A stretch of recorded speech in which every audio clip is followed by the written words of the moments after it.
Chapter 800. When was that? Shui Lu asked curiously. Why haven't I heard you mention such an important matter before? Jian Fengqi paused for a moment. Because I wasn't too sure at that time. Speaking of which, this happened back in country Yaochen. At that time, I accidentally saw a person's figure and vaguely felt that it was very similar. However, I didn't see him again after that, so I put this matter aside. He also wanted to see that person again to confirm that person's identity. However, no matter how hard he looked, there was no trace of that person. It had been quite a long time. If Shui Lu hadn't suddenly mentioned it, he really wouldn't have remembered. You said you saw that person in Xiaohou residence? Yes. That day, I originally planned to go to Xiaohou residence to inquire about the news. However, after meeting that person, I felt that it was a little strange, so I didn't make a move for the time being. Later, I found out that he was indeed secretly watching Xiaohou residence.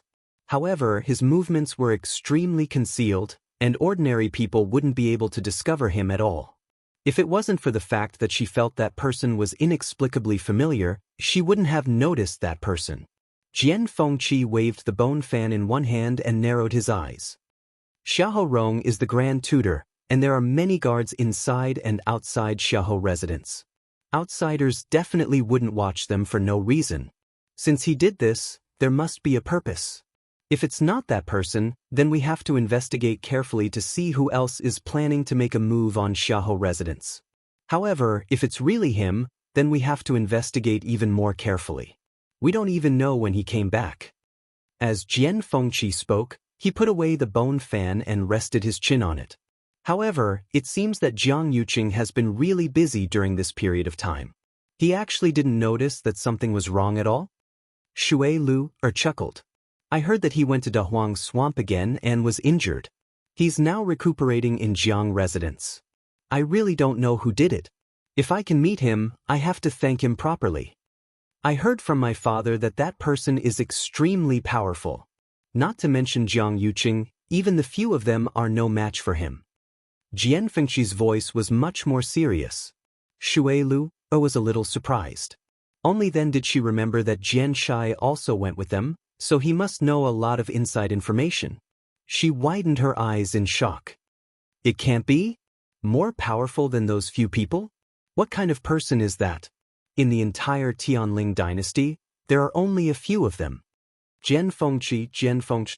My father and the others didn't see what he looked like. He was wearing a mask. But he seems to have only attacked Jiang Yuqing, and he's still rather polite to my father and the rest. Jiang Yuqing's injuries are quite serious this time, so he shouldn't be able to cause any trouble for the time being.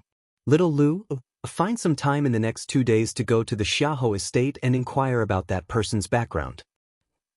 Jian Fengqi stood up and patted his robe. As for me, it's been a while since I've been to the palace. Why don't I visit our honorable third princess? Jian Fengqi strutted into the palace and went straight to Huayang Palace. Unsurprisingly, he was stopped outside. Over the past few days, most of the people who asked to see Shangguan Wan returned without success. Only a few people were allowed to enter the main hall to see her. However, they didn't stay for long each time.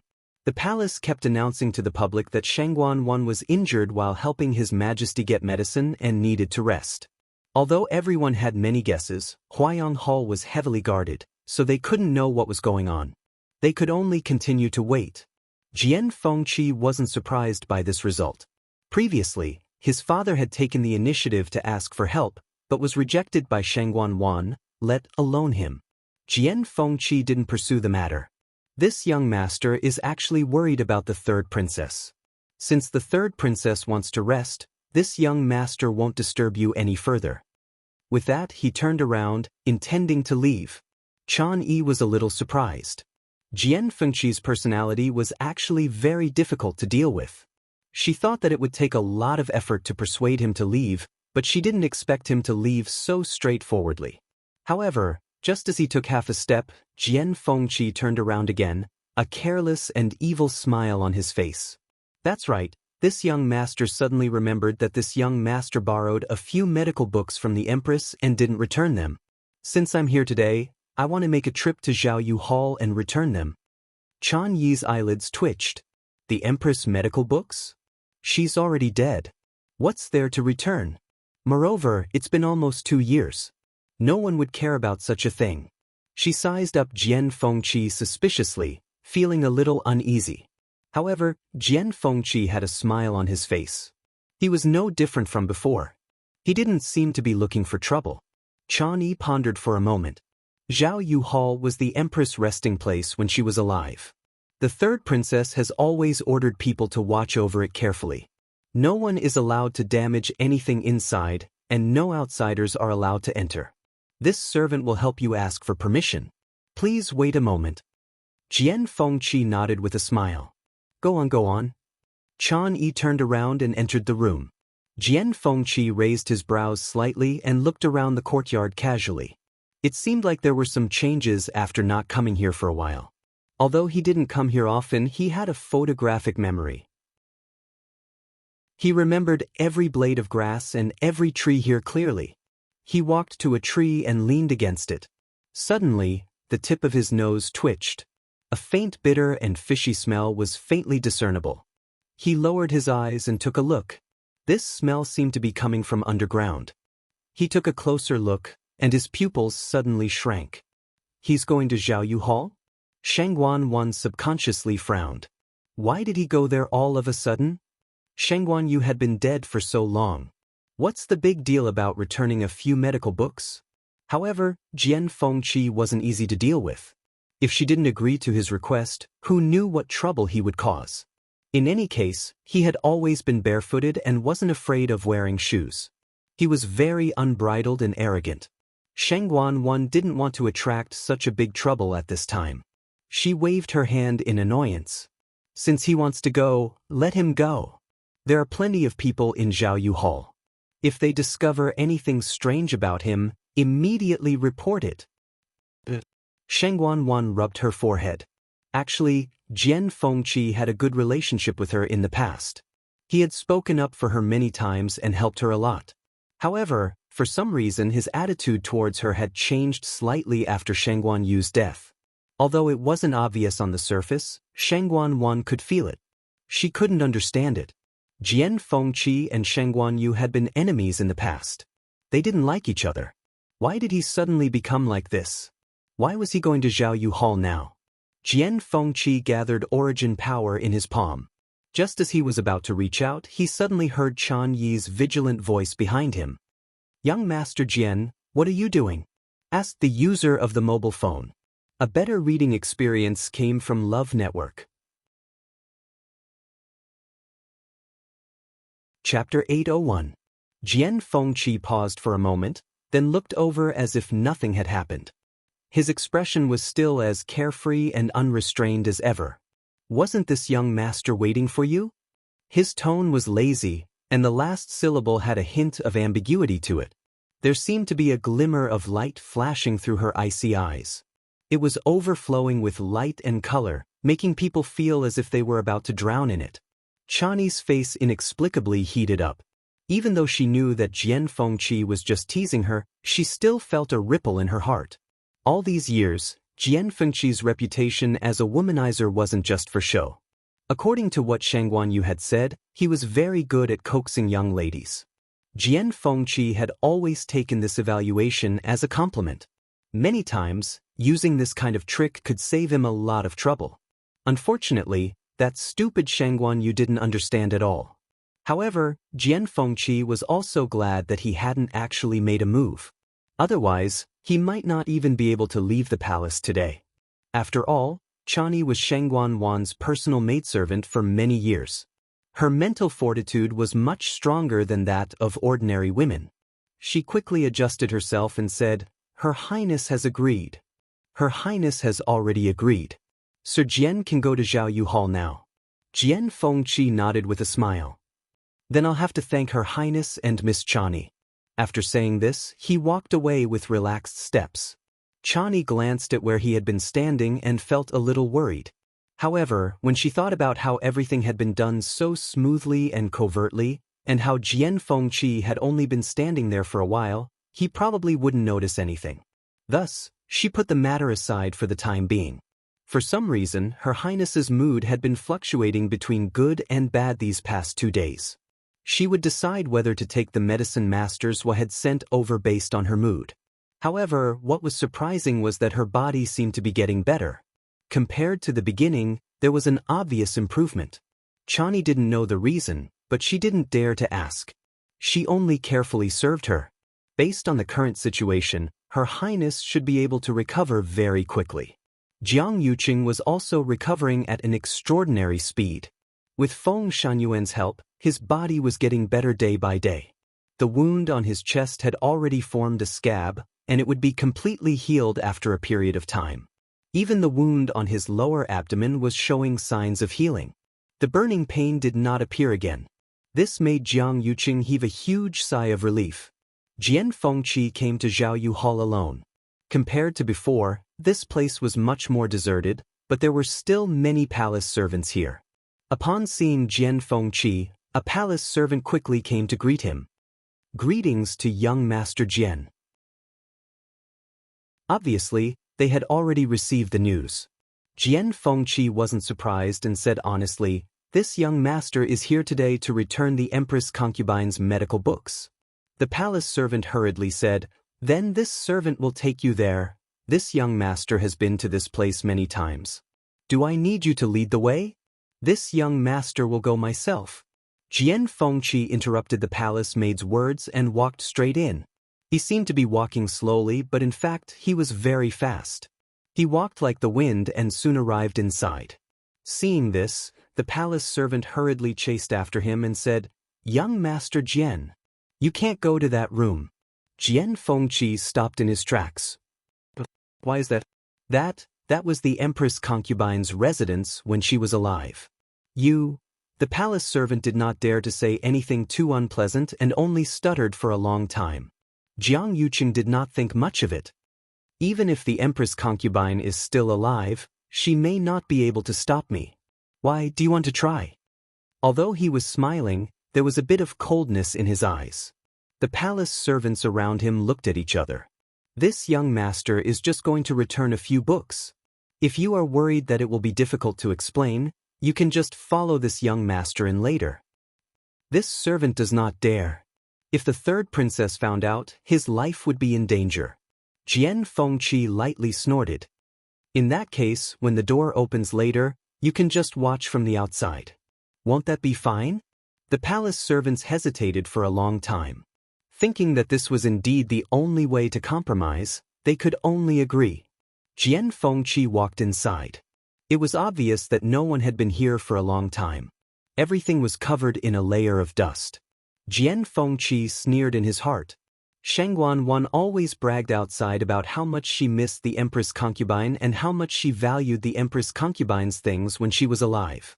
In the end, she even guarded the place where the Empress concubine lived when she was alive. Although the door was open, Jian Fengqi's back was facing the people outside at this time. He quickly scanned the room. The smile on his face gradually disappeared and his expression became serious.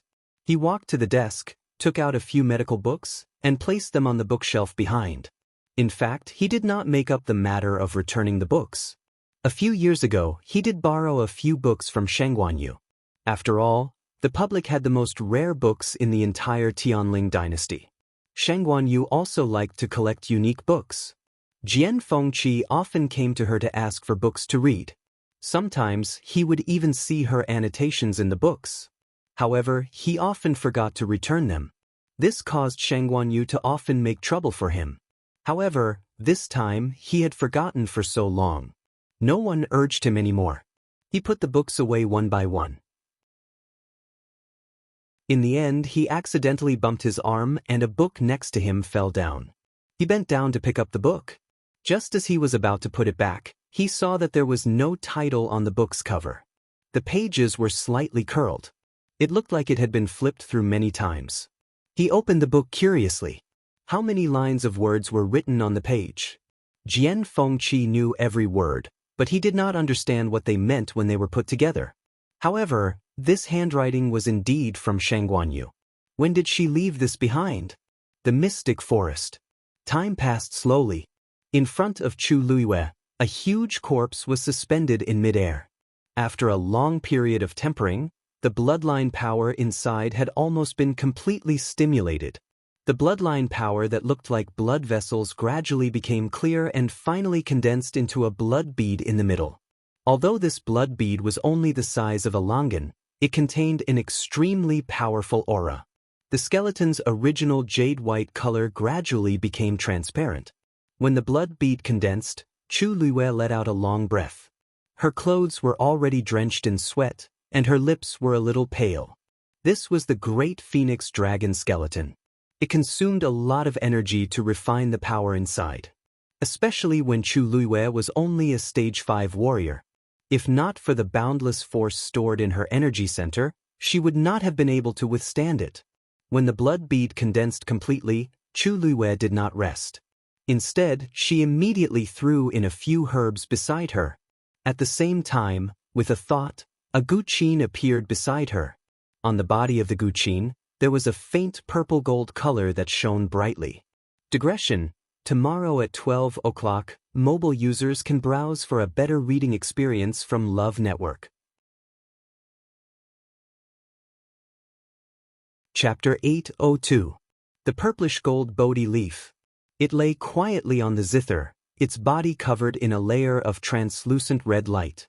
At first glance, it looked like a crystal-clear amber. Chu Luiyue carefully took it down, then put the zither away. She carefully examined the purplish gold Bodhi leaf in her hand. Although it was now trapped in this seal, she could still vaguely feel a vigorous life force. The purplish gold leaf glowed brightly. Chu Luiyue looked at the legendary three-eyed eagle and nodded lightly. Whoosh! The legendary three-eyed eagle flapped its huge wings. The surrounding aura surged. In the next moment, its third eye suddenly opened. A ray of red light shot out from within. It instantly enveloped the purplish gold Bodhi leaf. Crack! A faint cracking sound could be heard. A crack suddenly appeared on the seal outside the purplish gold Bodhi leaf. Immediately, the seal shattered, transforming into countless rays of red light that scattered in all directions. The purplish gold Bodhi leaf was completely exposed. It trembled slightly, then turned around and headed in another direction. It wanted to run. Chu Luiyue waved her hand, and a flame flew out from the heavenly square cauldron. It quickly formed a barrier in front of the purplish gold Bodhi leaf. The purplish gold Bodhi leaf sensed that something was wrong and hurriedly stopped. Just as it was about to run in another direction, the legendary three-eyed eagle flapped its wings again. An earth-shattering shriek rang out. Screech! This cry reverberated throughout the entire space and did not dissipate for a long time. Reverence, admiration, longing. It sounded like a low chant from ancient times, with a heavy and ancient aura that shook one's soul. This was the summoning of the legendary three-eyed eagle clan to the sacred tree. The purplish gold Bodhi leaf seemed to have sensed something and stopped trying to escape. Instead, it stood in place in a daze. Chu Luiyue inexplicably felt that there was a subtle connection between the legendary three-eyed eagle and the purplish gold Bodhi leaf. Although she could not see it, she could still clearly feel it. It was a connection that had dissolved into their bloodline after tens of thousands of years of relying on each other. In the next moment, she saw Yi Qingling leap in front of the legendary three-eyed eagle. At this moment, the blood bead extracted from the great phoenix dragon skeleton had gradually merged with the other medicinal herbs. From the initial bright red color, it had turned into a rich reddish-black color. The legendary three-eyed eagle had been staring at the purple-gold Bodhi leaf for a few years now. A moment later, the violet-gold Bodhi leaf flew up slowly and stuck itself to its third eye. It was as if spring water had seeped into the frozen soil, dispelling all the chill. The purple-gold Bodhi leaf instantly fused into the third eye of the legendary three-eyed eagle. The crimson color in the eye quickly melted like a cracked ice surface. Then, a layer of faint purple-gold color spread out from it. Chu Luiyue's heart skipped a beat when that eye turned from scarlet to a purple-gold color. The third eye of the legendary three-eyed eagle had always been red in color, and it was filled with a fierce and cold aura. At this moment, the brutality and bloodiness inside had completely faded away. Instead, it was replaced by a shocking and incomparable nobility. Cold, noble, and disdainful. That was the unique pressure of a divine beast. Most importantly, it contained a trace of tenacious vitality, and it was glistening brilliantly. While Chu Luiyue was still in shock, the legendary three-eyed eagle moved and flew in front of the great phoenix dragon skeleton. It swallowed the black-red blood bead in one gulp. At the same time, one of the bones slowly flew up and fused into the huge black phantom. A moment later, flesh and blood began to grow on the sparkling and translucent bones. Chu Luiyue immediately urged the surrounding flames to surge over. It completely surrounded the illusory figure and began to burn wildly. With the help of the flames, the growth of the flesh and blood seemed to speed up a lot. Not long after, the position of the bones formed the shape of a wing. The great phoenix dragon and the legendary three-eyed eagle were not of the same race. Tracing back to its roots, the true ancestor of the legendary three-eyed eagle was actually the immemorial divine beast, the crimson gold heavenly phoenix. This also caused the legendary three-eyed eagle to be unable to completely borrow the great phoenix dragon skeleton. It could only choose a suitable one for its own use. Therefore, it only used this piece of bone to make its wing bone. However, the bloodline power in these bones had been completely refined by Chu Luiyue. Therefore, to the legendary three-eyed eagle, although it only used one skeleton, it had already turned all the power into its own. Chu Luiyue sent the remaining skeleton back to the heavenly square cauldron. Then the other half of the skeleton flew out. Back in the Tianling God realm, Chu Luiyue had actually obtained an entire set of bones. Taizu said that back then, in order to avoid being discovered by the great phoenix dragon race, the skeleton was divided into two parts. In the heavenly square cauldron, they were combined into one, but with the suppression of the heavenly square cauldron, there was no need to worry about this. However, when he took them out, Chu Luiyue deliberately separated them. Seeing that half of the wing was rapidly forming, Chu Luiyue took a deep breath and began to refine the bloodline power of this half of the skeleton. This process was actually very long. However, according to the legendary three-eyed eagle, it also needed a certain amount of time to completely fuse its soul with this skeleton. Therefore, Chu Luiyue still had plenty of time. The process that had been carried out previously was repeated again. When the flames surrounded the half of the skeleton and burned it to temper it, Chu Luiyue took out the second set of herbs from the long yuan sword. At this time, he couldn't help but be thankful that Taizu had left behind so many things. Otherwise, it would have taken a lot of effort just to gather these precious herbs. While Chu Luiyue was focused on helping the legendary three-eyed eagle reconstruct its body, on the other side, the Rong Xiu had already finished repairing the crack in the pure gold armor. It was smooth and looked almost exactly the same as before. It didn't look like it had been damaged before at all. If anyone saw this scene now, they would definitely be shocked on the spot. This was because a yuan tool of the level of the pure gold armor couldn't be completely repaired. However, the Rong Xiu had completely repaired it. This method could be said to be superb. Even Taizu, who was an expert in refining yuan tools, might not be able to do this. However, the Rong Xiu lowered his eyes and looked at the pure gold armor. He didn't seem to be satisfied. It was indeed a top-grade yuan tool. Unfortunately, it met the two Tian baby. Although it was repaired today, Chu Luiyue might encounter some kind of danger in the future. The Rong Xiu pondered for a moment and looked up at Chu Luiyue. She was concentrating on tempering the great phoenix dragon skeleton. The corners of his lips curled up slightly, and a faint golden color appeared on his fingertips. Then, he left a palm-sized pattern on the pure gold armor. That pattern flashed slightly and quickly disappeared. It was impossible to tell if it was the same or not. Mobile users, please browse and read. A better reading experience comes from the Love Network.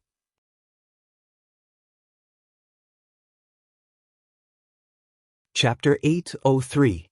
Xiling. The lanterns were lit, and the moon hung high in the sky. Chun Feng restaurant was bustling with activity. However, Shui Lu stayed in her room alone and ignored everything outside. Today was her usual rest day, so she didn't welcome guests. Besides, she had something to do at night. She planned to make a trip to Xiaohou residence. Originally, she discussed with Jian Fengqi to go tomorrow, but after thinking about it, she felt that it would be more discreet to take action at night. As Xiahou Rong had already returned to Xiling, he had been staying in the residence for the past few days. A few days ago, she thought that Xiahou Rong would definitely be wary since he had just returned. Today, they should have relaxed a little. As for that person's identity, it wouldn't be too late to confirm it when she had the chance. Shui Lu started to dress up. For safety reasons, she naturally had to change her appearance. She took out a thin human skin mask. Just as she was about to put it on, a familiar voice came from outside the door. "Where's Lu? Let her serve you." "Xiahou Tingan. Why is he here now?" And it sounded like he was a little drunk. Hearing the sound of someone going up the stairs, Shui hurriedly kept her things.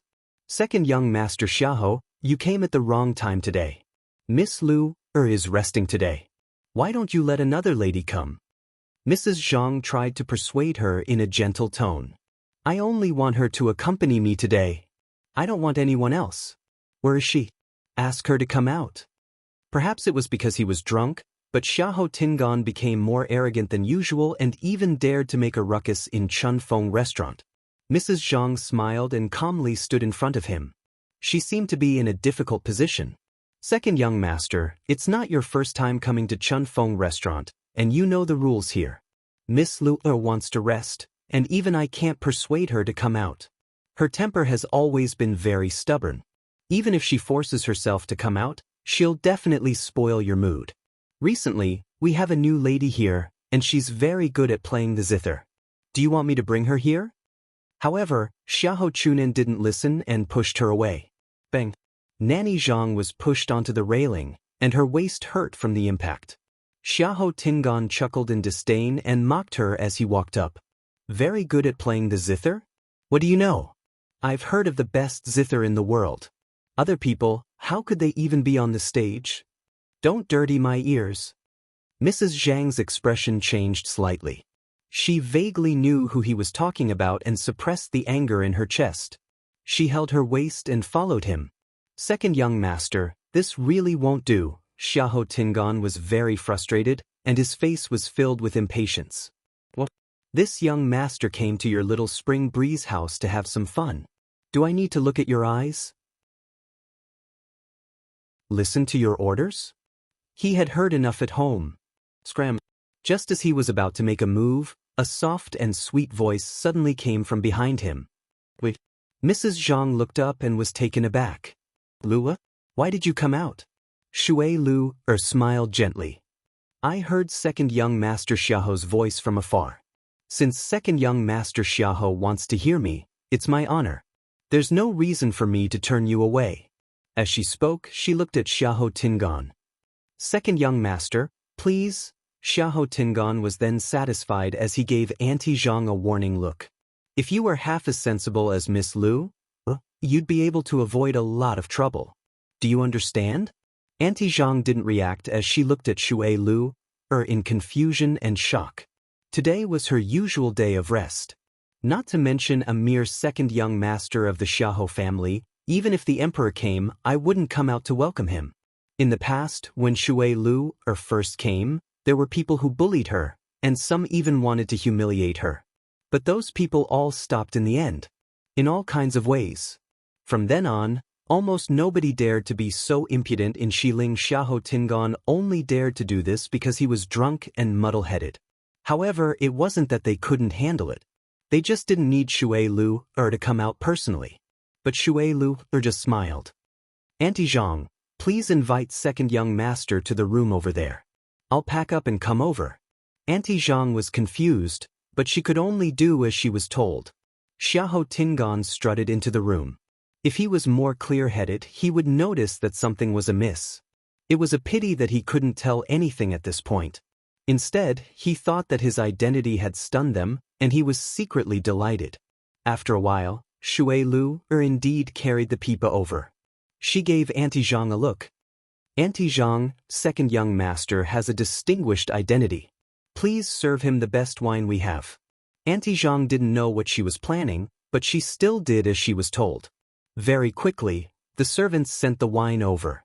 Xiahou Tingan slapped it open, and the refreshing wine fragrance wafted over. It was the top-grade green bamboo leaf. Only Xiahou Tingan and Shui Lu were left in the room. Shui Lu asked very gently. Second young master, what do you want to hear? Xiahou Tingan thought for a while. Just pick what you're best at. As he spoke, he started drinking again. Shui Lu's eyes sparkled, and she smiled in agreement. Then she gently strummed the pipa, and a melancholic sound could be heard. Xiahou Tingan's emotions were stirred, and he was very upset as he continuously downed a few cups of wine. Shui Lu stopped and knitted her brows as if she was worried. Second young master, you don't seem to be in a good mood. Is something troubling you? Xiahou Tingan's mind was a little giddy. When he heard this voice, he opened his mouth and said what was on his mind. It's all because of the Jiang residence. Bang! He heavily slammed the wine cup on the table, and his face flushed red with anger. Shui Lu's eyelashes fluttered, and her voice was as gentle as the wind. I'm just a weak girl and I don't know much about this. I just hope that second young master can be more at ease and stop worrying about this. As if he heard a joke, Xiahou Tingan sneered. I don't want to either, but that Jiang residence is too much. Who in Xiling City didn't know that Jiang Yuqing's biological sister, Jiang Yuji, was discussing marriage with Xiahou Tingan? The two families had a strong alliance, and this marriage was very beneficial to both parties. Especially Xiahou Tingan. Just based on this marriage, he had already won against the other young masters in the Xiahou residence. What else could he be unhappy about? Shui Lu only asked a few questions, but she managed to get a lot of information out of Xiahou Tingan. She then knew that because Jiang Yuqing was injured, the marriage between the Jiang residence and the Xiahou residence started to be delayed again. They even said that they wanted to wait until after the third princess and Jiang Yuqing's wedding. This made the Xiahou residence feel that the Jiang residence didn't care about this marriage at all. They had already given in time and time again so that they could settle this matter as soon as possible. However, the Jiang residence was insatiable. They actually still want the 9 clouds yuan recovery pill. What a joke! Xiahou Tingan stuck out his tongue, and his voice was a little muffled. Since they already gave this to us back then, how can they ask for it back? They want to give the pill back to Jiang Yuqing? Dream on.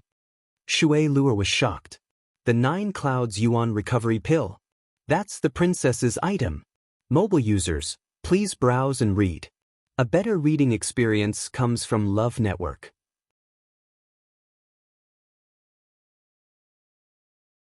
Chapter 804.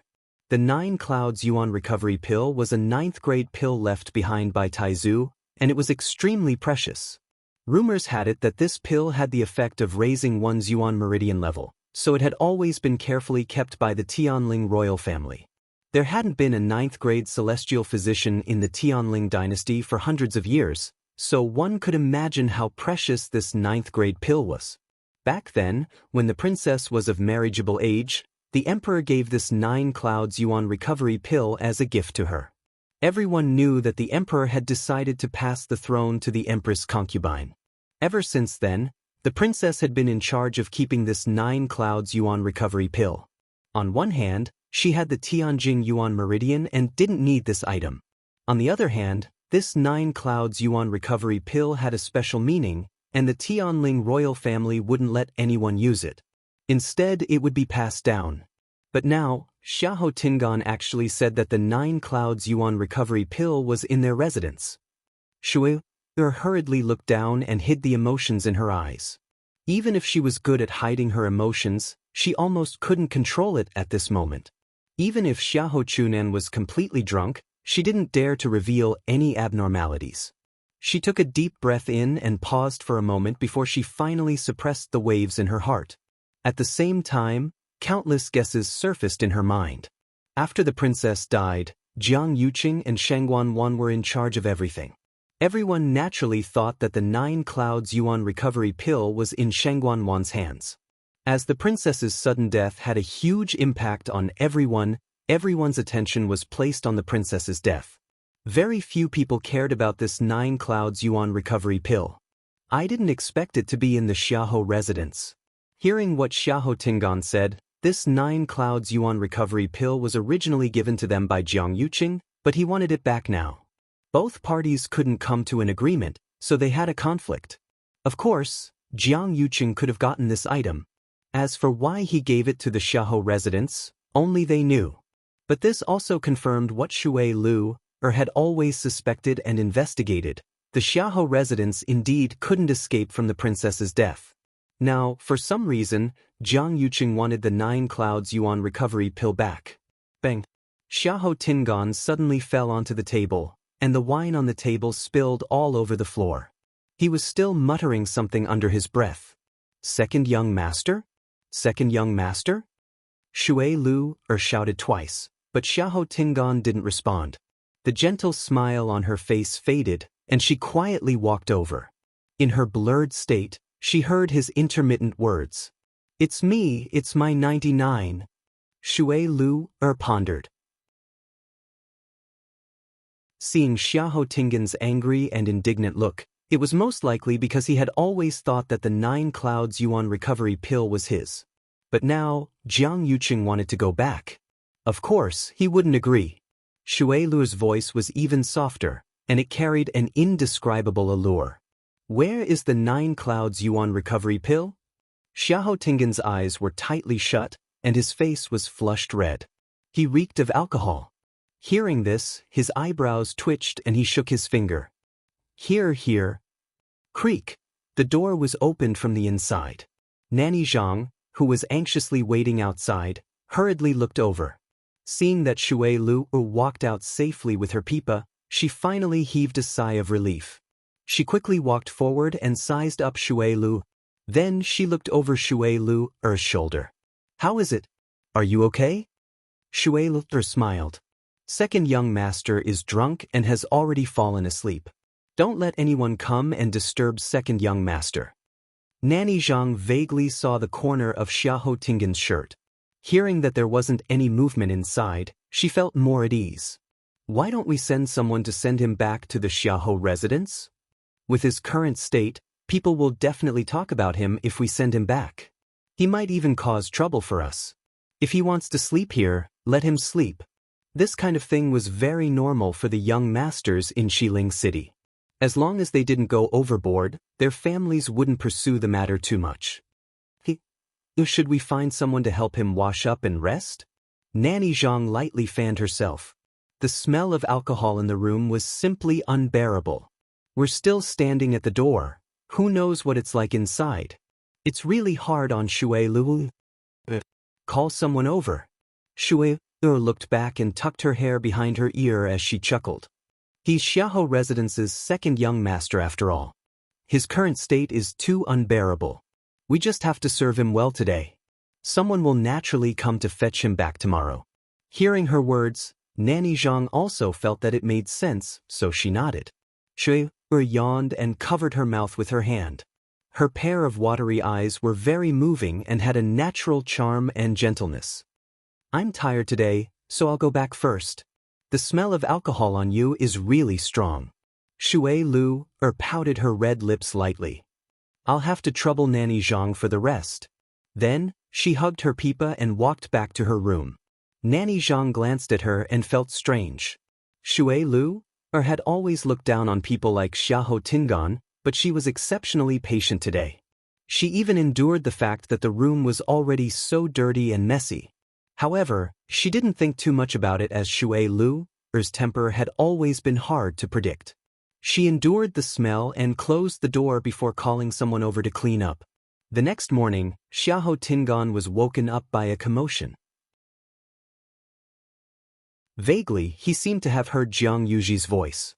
He sat up with much difficulty, but his head hurt so much that it felt like it was going to split open. At this point, the door was suddenly kicked open by someone. Xiaohou Tingan, come out. A person barged in with a face full of anger. It was Jiang Yuji. Digression, 6 o'clock. I want to add 20 more. Can you hear me singing? Dreams flew out one by one. Mobile users, please browse and read. A better reading experience comes from Love Network.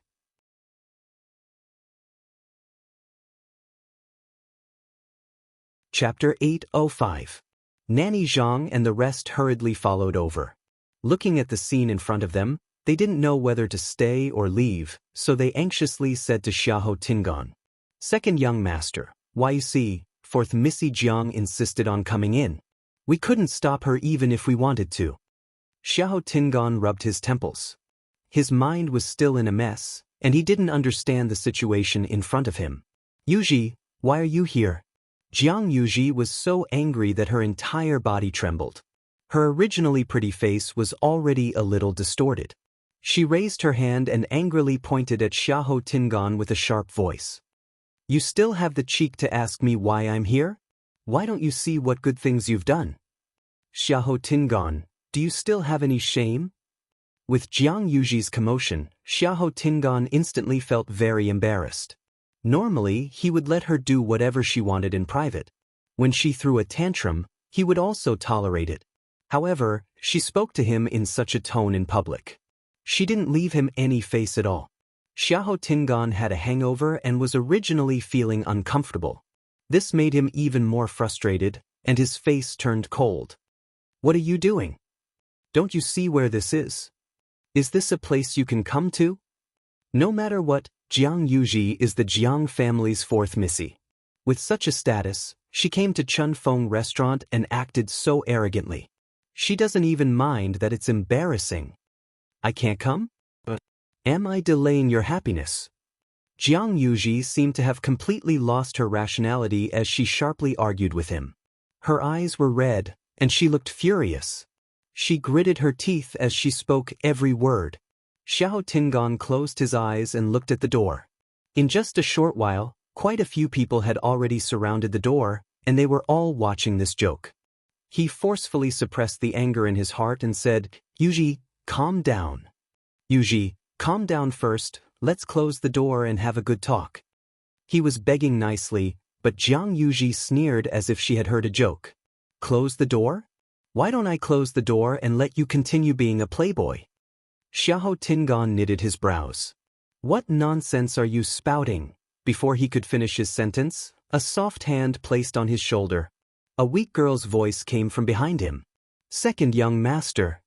Xiahou Tingan's heart skipped a beat, and he immediately turned around. A girl who looked to be about 15 or 16 years old was leaning against the wall while hugging a blanket.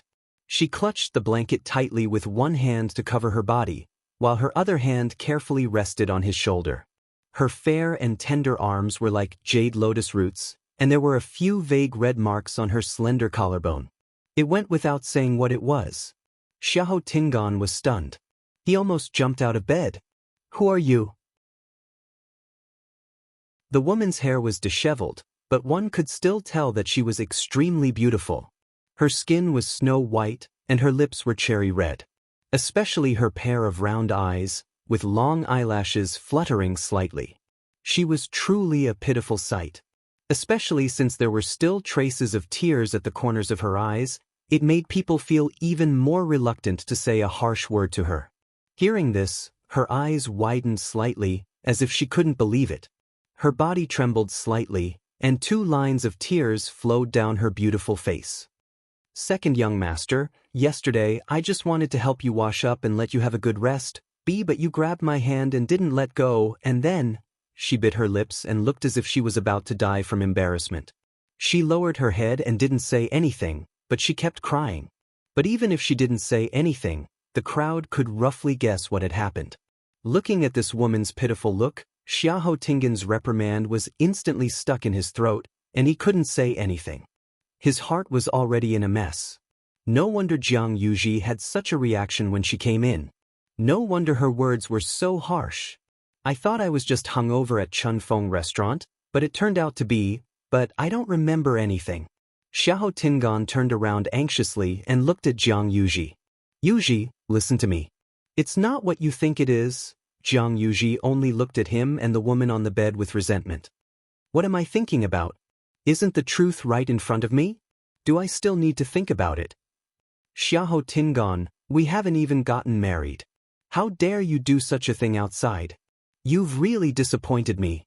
The reason why Jiang Yuji liked Xiahou Tingan was largely because he was gentle, restrained, and well-mannered. He wasn't like those playboys in Xiling City who were ignorant and incompetent. But now, this incident will spread throughout the entire Xiling City very quickly. Seeing Jiang Yuji's agitated look, Xiahou Tingan knew that she was furious. He hurriedly put on his clothes and walked over. Yuji, listen to me properly explain, peck. His hand had just touched Jiang Yuji's hand when she harshly slapped it away. Don't dirty my hands. Jiang Yuji's face flushed red, and her voice was sharp as she said every word clearly.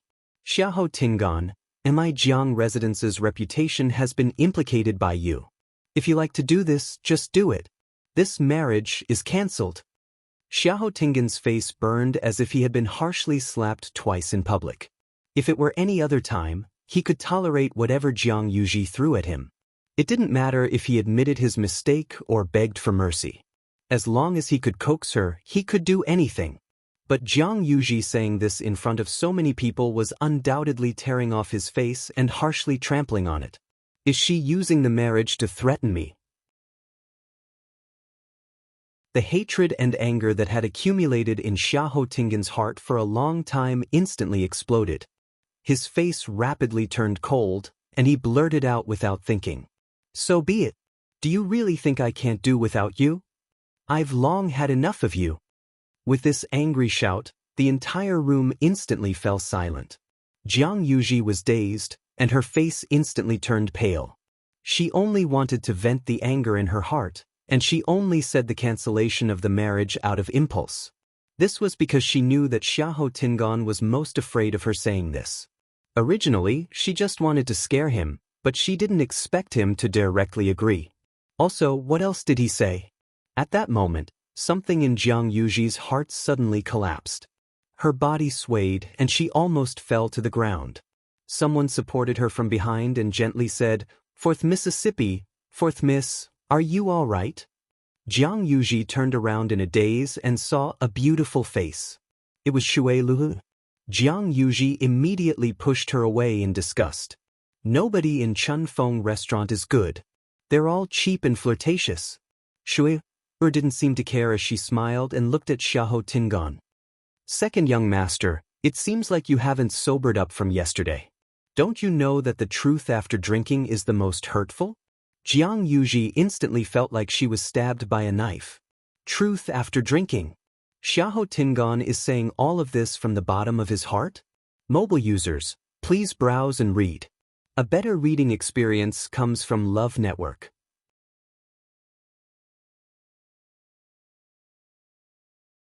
Chapter 806. Many pairs of eyes were watching them from outside the door.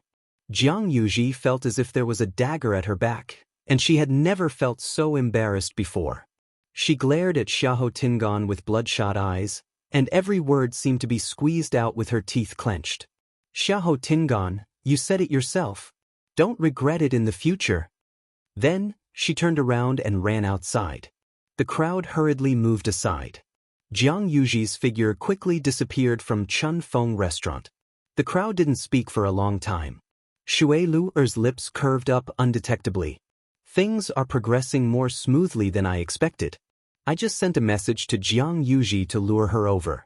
I originally wanted them to kick up a fuss and talk about the 9 Clouds Yuan recovery pill. I didn't expect them to directly say that they want to cancel the engagement. This time, the Xiahou residents really did not have the slightest bit of justification. If they still want to marry the Jiang residents, they have no other choice but to take out the 9 Clouds Yuan recovery pill. This is more convenient. Shui Lu turned around and looked at Xiahou Tingan. He was standing at the same spot, and his face was pale. His expression looked very complicated. Drinking this wine was really worth it.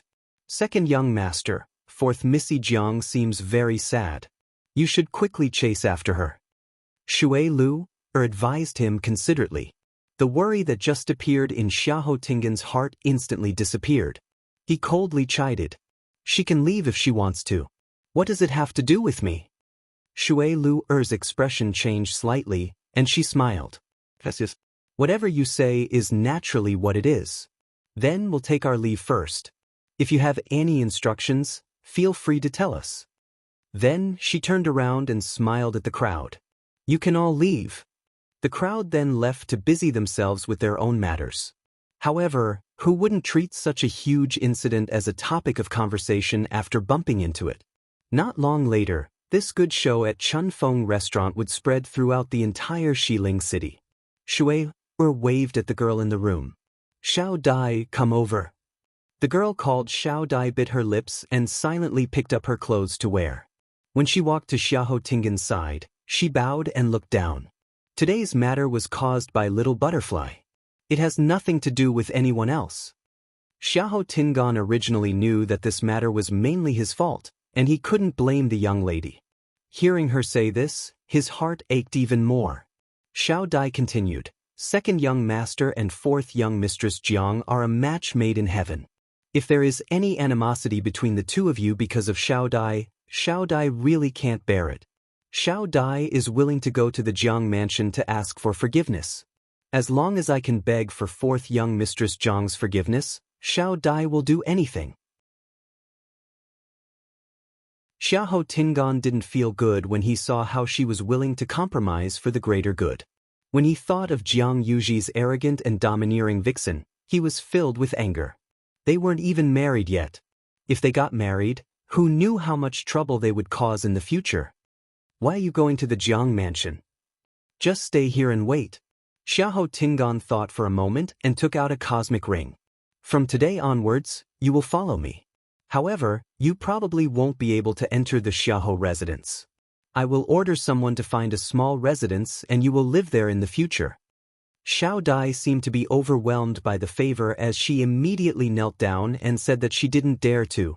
However, Xiahou Tingan was very insistent as he threw the cosmic ring down and left. I want to go back and explain this to my father. I'm not going to get married to her. After Xiahou Tingan left, Shui Lu then went forward to help Xiao Dai up and smiled. Xiao Dai, it's been hard on you. Xiao Dai stood up, and her eyes were clear and determined. Where was the previous gentleness in her eyes? Ms. Lu, don't worry. Xiahou Tingan didn't take advantage of me. She didn't want to suffer like this. Shui Lu smiled. Of course I'm aware of your capabilities. However, I'll have to trouble you in the future. Xiao Dai said firmly. For your highness, I won't hesitate to go through fire and water. As expected, the commotion at Chunfeng restaurant quickly spread throughout the entire Xiling. When Xiahou Tingan returned to the residence, he realized that the atmosphere wasn't right. All the servants looked at him with fear and trepidation. Their expressions were strange. At this point, Xiahou Tingan knew that the news must have spread. He didn't need to think to know what was waiting for him. However, he had already made up his mind to never lower his head to the Jiang residence again. Even if Jiang Yuji was willing to continue with this marriage, he wasn't willing to. You still dare to come back? Xiahou Tingan hadn't even walked a distance when he saw Xiahou Rong angrily walking over. His heart skipped a beat, and he immediately explained. Father, listen to me, Pack? Xiahou Rong harshly slapped him. Xiahou Tingan stumbled and directly fell to the ground. You're trying to anger me to death. Xiahou Rong's face was green, and his chest heaved up and down violently. This unfilial son. He then grabbed Xiahou Tingan's collar and dragged him into the study. Xiahou Tingan wanted to say something, but his collar was tightly grabbed, so he couldn't say a single word. He had difficulty breathing, and his face flushed red. Bang! Xiahou Rong threw him to the ground. Xiahou Tingan fell so hard that his bones were about to crack. Father, you're too disappointing. Xiahou Rong was so angry that his fingers trembled as he pointed at his nose and scolded. Do you know that you gave the 9 clouds yuan recovery pill to someone else this time? Why do I have such a useless son like you? Mystic Forest. Time passed day by day. There was still no movement in the forest. That day, when Chang Wanzhou said that Chu Luiwei was about to come out, the group of people was elated.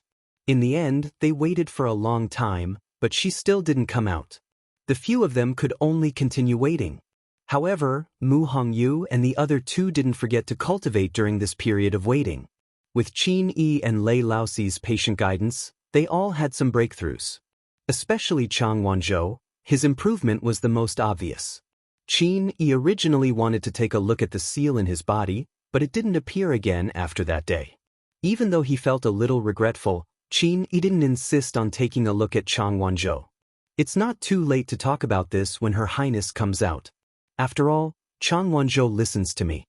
After everything here was settled, it wasn't impossible to solve these problems bit by bit. At night, the blue-black night sky was deep and quiet, and a round moon hung high in the sky. Gradually, that moon was dyed with a tinge of red. In the red moon desert, rustling sounds could be heard. I've finally waited until now. If I don't see Lass again, I'm afraid I'll be much older. Lan Zhao's voice was still ethereal and pleasant. Let's hurry and leave. Diwu, where's Big Bao? I didn't see her either. She was just here. Lan Zhao suddenly thought of something and secretly cursed. He's gone ahead of us. This damn child. Underground. In front of Chu Luiwei, the bloodline power in half of the skeleton was almost completely refined and condensed into a blood pearl. The legendary three-eyed eagle's body was almost half reconstructed. Chu Luiwei stared intently, and her heart seemed to be tightly clenched by something. Just as she was about to continue, she suddenly heard a baby-like voice. Chu Luiwei's heart skipped a beat. It's that voice again. She immediately looked up. Digression: mobile users, please browse and read at 12 a.m. tomorrow. A better reading experience comes from AI Network.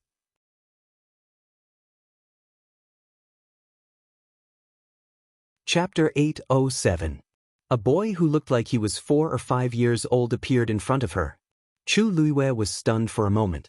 Was it this child who shouted just now? But what did he shout? Chu Luiwei raised her eyebrows slightly. She vaguely sensed that something was wrong. While she was in a daze, the little boy had already flown down and landed lightly and silently not far away from her. Chu Luiwei was shocked. This little boy's aura was extremely obscure. He seemed to be very powerful. She sized him up carefully and cautiously. He was small and wore a blue robe. He had black hair and black eyes. He looked to be no more than 5 years old. His small face was cute and round, making people want to reach out and pinch it. But that gaze did not seem like a child's. It was cold and majestic. Just by looking at it, one would be able to feel its extraordinary aura. Chu Luiwei was surprised. Since when did Dahuang Swamp have such a person? But what made her feel even more strange was the way this little boy looked at her. It was very strange. Although he was very restrained, there was an unconcealable joy in the depths of his eyes. This made his cold little face look a little gentler. Why did he look as if he knew her? Chu Luiwei thought silently. On the other hand, Duga Mabao looked at Chu Luiwei in front of him and carefully sized up her current appearance. He had mixed feelings. It was a lie to say that he did not miss her. It was also a lie to say that he wanted to teach her a lesson. In these few years, they had waited day and night and imagined countless scenes of their reunion. They also thought that she might have changed after such a long time. But who would have thought that even his entire physical body would be completely changed? This face was no longer the face in their memories. But the expression between her eyebrows was extremely similar. Debeo! You shameless person! You! At this moment, an exasperated old voice sounded. Chu Luiwei only felt something flash in front of her. Then, there was another person beside the little boy. It was an old man. He was wearing a white robe. His hair was also white, but he looked hale and hearty. He had the aura of an immortal. Unfortunately, the moment he opened his mouth, the immortal aura on him disappeared instantly. Diwu Zhangze was about to scold again when he saw Duga Mabao looking ahead. The corner of his mouth twitched. He raised his head stiffly and found standing not far in front of him. She was looking at them at this moment. How shameful! Diwu Zhangze was annoyed. He was so focused on scolding Duga Mabao that he almost forgot that the girl was here. He clenched his fist and coughed violently. Don't mind us. Chu Luiwei blinked. Why did it seem that this old man also knew her? Judging from their tone, they seemed quite close. Chu Luiwei opened her mouth. What are you arguing? Don't you see that is busy? An ethereal and pleasant voice came. Chu Luiwe looked up again. She saw a young man floating down from above. He was wearing a blue brocade robe, a white jade belt around his waist, and a blue jade crown on his head. From top to bottom, he was very clean and elegant. What an elegant young master. Chu Luiwe looked at his face, her eyes flashing slightly. This was a beautiful face that was hard to distinguish between a man and a woman. His facial features were exquisite and perfect. The contours of his cheeks were also very smooth, unlike the sharp edges of ordinary men. This added a bit of youthfulness to him. The most moving part was that pair of amber eyes. They were clean and clear, sparkling and translucent like the morning dew. Chu Luiwe had only seen two men who could be described as beautiful so far. One was Chang Wanzhou, and the other was the man in front of her. They both had exquisite and perfect looks, but the feeling they gave people was completely different. If Chang Wanzhou was said to be a beautiful rose with thorns, then this man was like a transparent and fragile glass. His thin lips curved slightly, and he walked over with a smile.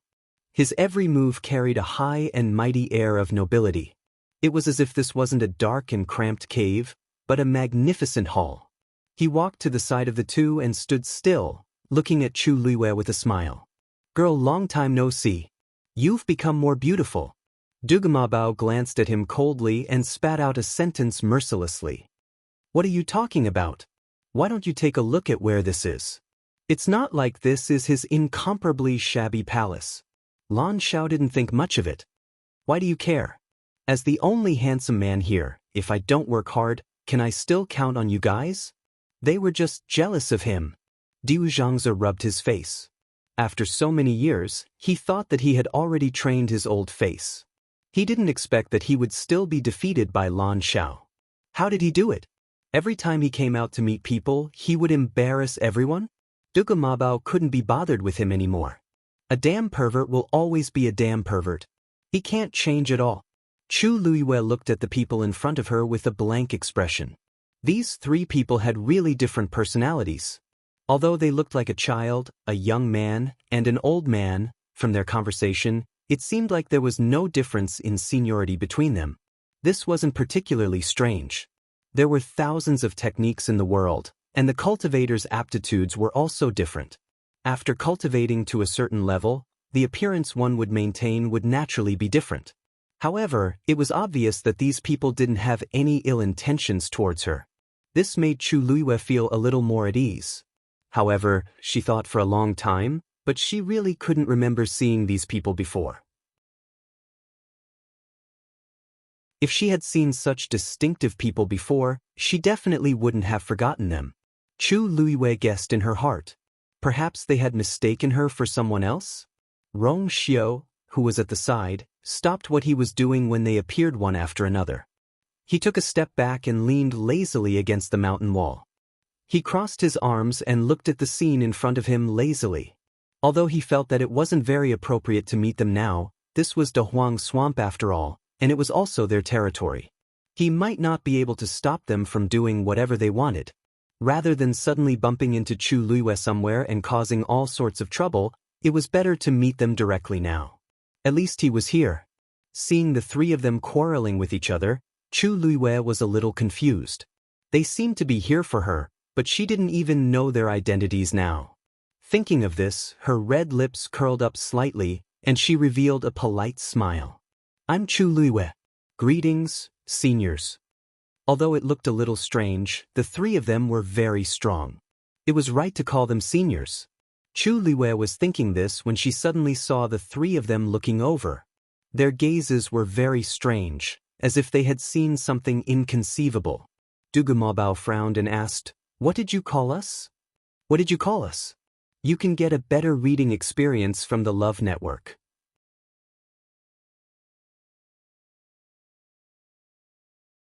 Chapter 808. Could it be that even Senior couldn't do it? Chu Luiwe found it strange. Just as she was about to speak, she realized that their expressions were all very strange. Her heart skipped a beat, and she suddenly realized something. Both parties fell into a short silence. Du Mabao and the rest then realized that the girl in front of them seemed to be looking at them differently from before. It was as if she was looking at a stranger. Diwu Zhangzi couldn't help but say, "Girl, this is..." Something seemed wrong, but he couldn't put his finger on it. After a moment, Dugu Mabao spoke again. He stared at Chu Liwei, pointed at himself, and asked word by word, "Who am I?"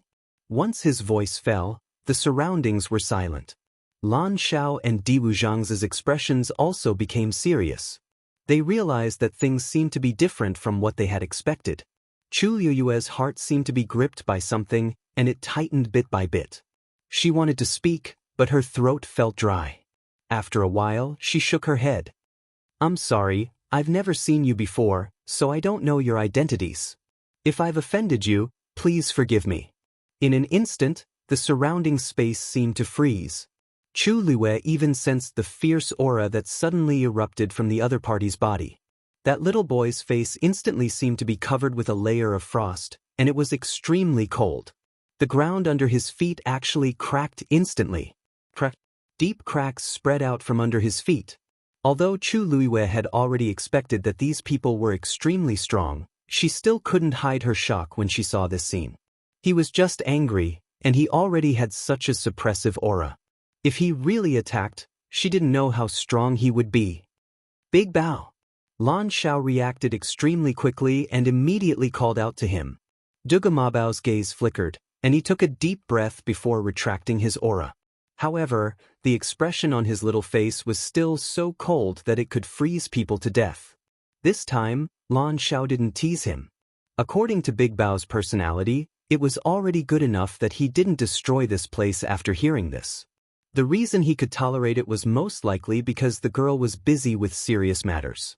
No matter what, De Bao treated the girl well. Lan Xiao sighed and looked at Chu Liwei with a complicated gaze. "Girl, do you really not remember us?" Seeing them like this, Chu Liwei felt an inexplicable sense of guilt. Originally, they all came here happily, but because of what she said just now, seeing their eyes that were originally filled with anticipation turn dim and disappointed, she actually felt bad in her heart.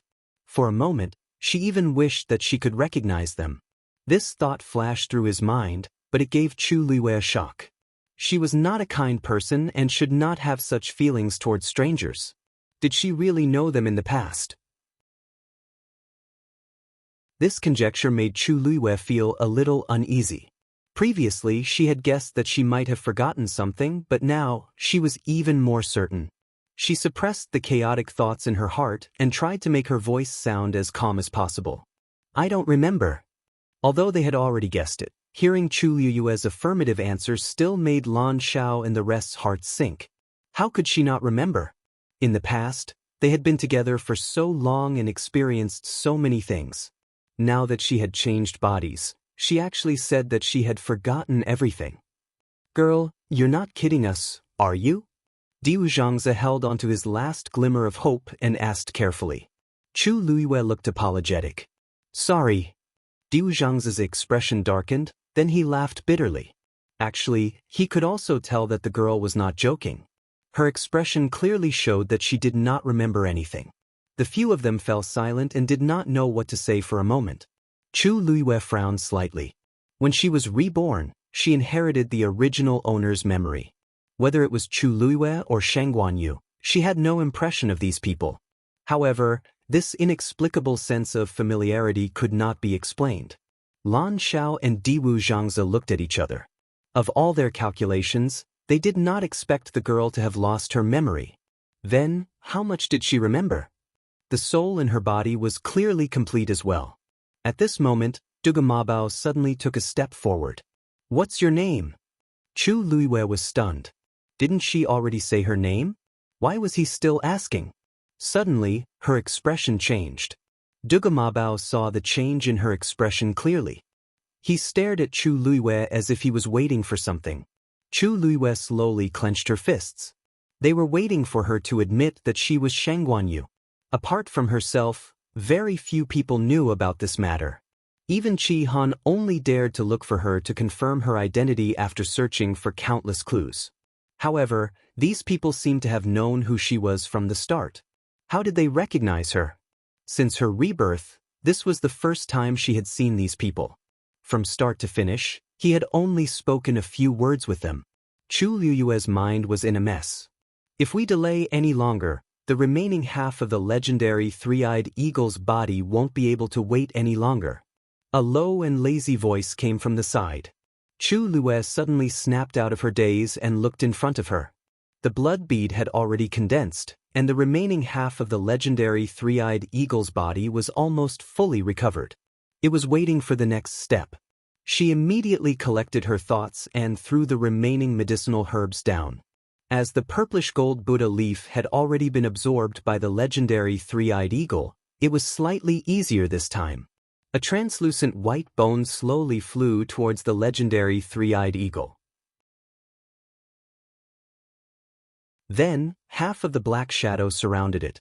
Chu Liyue's mind moved, and the blood bead flew over as well. On the bone, muscles and flesh started to grow at a speed visible to the naked eye. The wings on the other side were also gradually taking shape. Chu Liyue did not dare to relax and continued to watch it closely. No one knew what would happen until the last moment. For this day, she and the legendary three-eyed eagle had waited for too long and suffered too much. If they failed, all their previous efforts would be wasted. So, they could only succeed. Seeing that Chu Liyue had started to work, Duga Mabao's expression changed, but he did not say anything to disturb her. Actually, Chu Liyue did not need to answer. He already knew the answer. Then he looked at Rong Xiu, who was leaning against the stone wall. Only then did he realize that he was still wearing a mask. What was he trying to hide? According to his relationship with you, there was really no need for him to do so. Unless had forgotten about him. Thinking of this, Duga Mabao's expression changed slightly. What had happened in these few years? This girl clearly remembered her identity, but she had forgotten so many of them. He stared at Rong Xiu. I have something to ask you. Oh, I have something to ask you.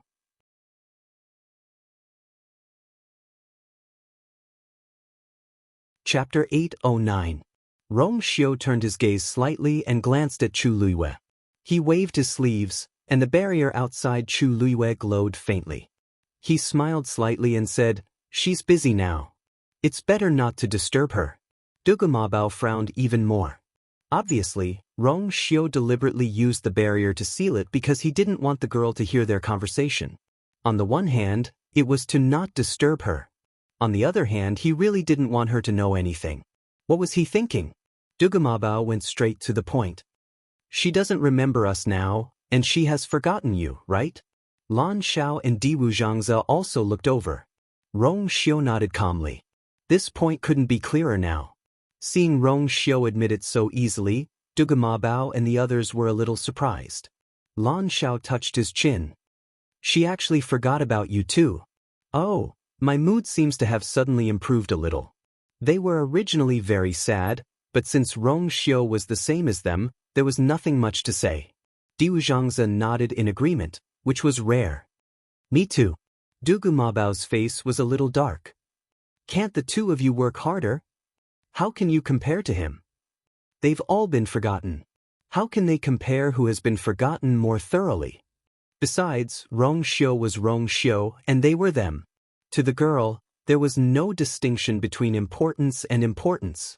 At least for him, forget Rong Xiu? Forget them? Diwu Xianxia rubbed the space between his eyebrows. This was the bad thing about Daoist. He often couldn't recognize his own identity. He often felt that he was the most important person to the girl. In fact, he was only one of them. Lan Xiao couldn't be bothered to argue with Daoist. He continued, then how many things has she forgotten? If she forgets too many things, it'll be troublesome. Rong Xiu paused. She doesn't remember anything outside of the Tianling dynasty. Their expressions stiffened. What did you say? Lan Xiao was in disbelief. Completely forgotten. Rong Xiu smiled and glanced sideways at Chu Liyue. A trace of gentleness appeared in the depths of his eyes. She remembers herself. Also, she still remembered who she loved. The West Hill. The Jiang Mansion. The atmosphere in the entire residence was cold and heavy. Everyone was doing things cautiously, not daring to say half a word. They were afraid that if they said or did something wrong, they would offend their superiors and bring trouble to themselves. First, it was eldest young master who was injured. Then, Xiahou Tingan flirted outside, which angered fourth Missy. Bad things happened one after another in the Jiang mansion. Now, everyone in Xiling knew that Jiang Yuji had barged into Chun Feng restaurant and caught Xiahou Tingan in bed. She even caused a huge scene and threatened to cancel the engagement between the two parties. The Jiang family and the Xiahou family's faces were all lost together. All the servants in the Jiang mansion served Jiang Yuji with fear and trepidation. Jiang Yuqing naturally heard about this as well. After Jiang Yuji came back, she only said that she wanted to cancel the engagement with Xiahou Tingan. Then she locked herself in her room and smashed everything in the room, but she refused to come out. Jiang Yuqing knew her too well, so he purposely waited for a day before coming to find her.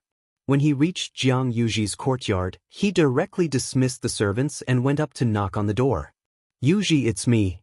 There was no movement in the room. Jiang Yuqing waited for a while and said, "I know you're wronged.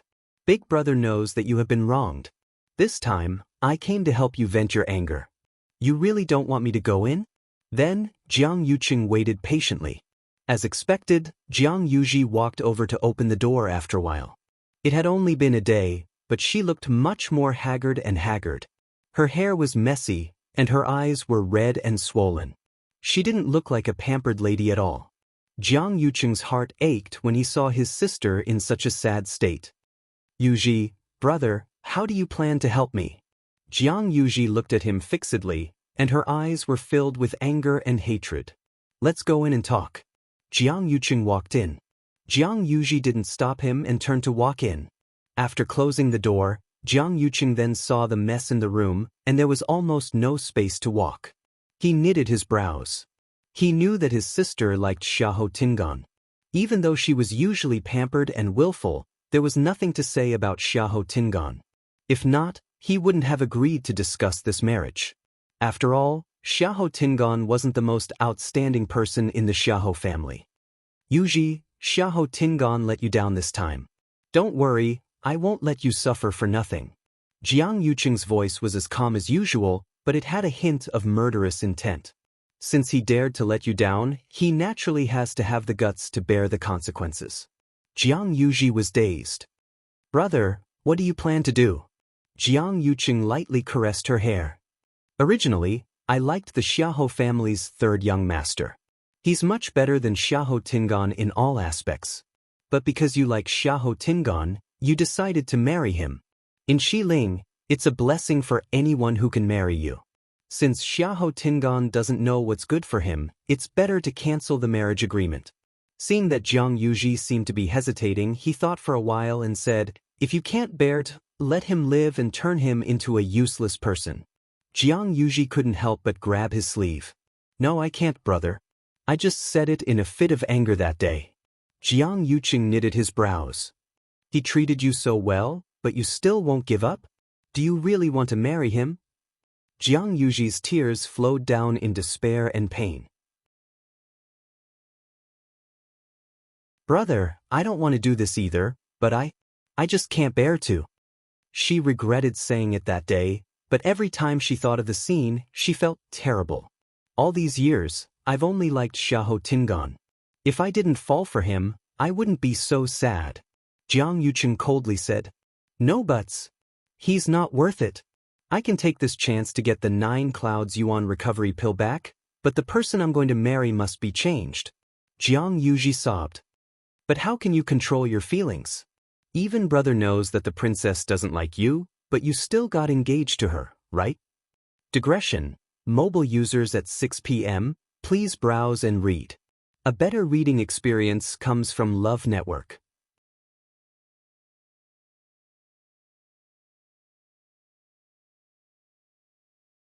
Chapter 8:10. Jiang Yuqing's expression instantly changed.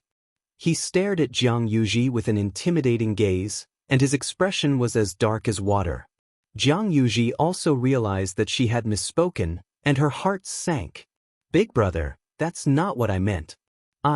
Where did you find out about all this?"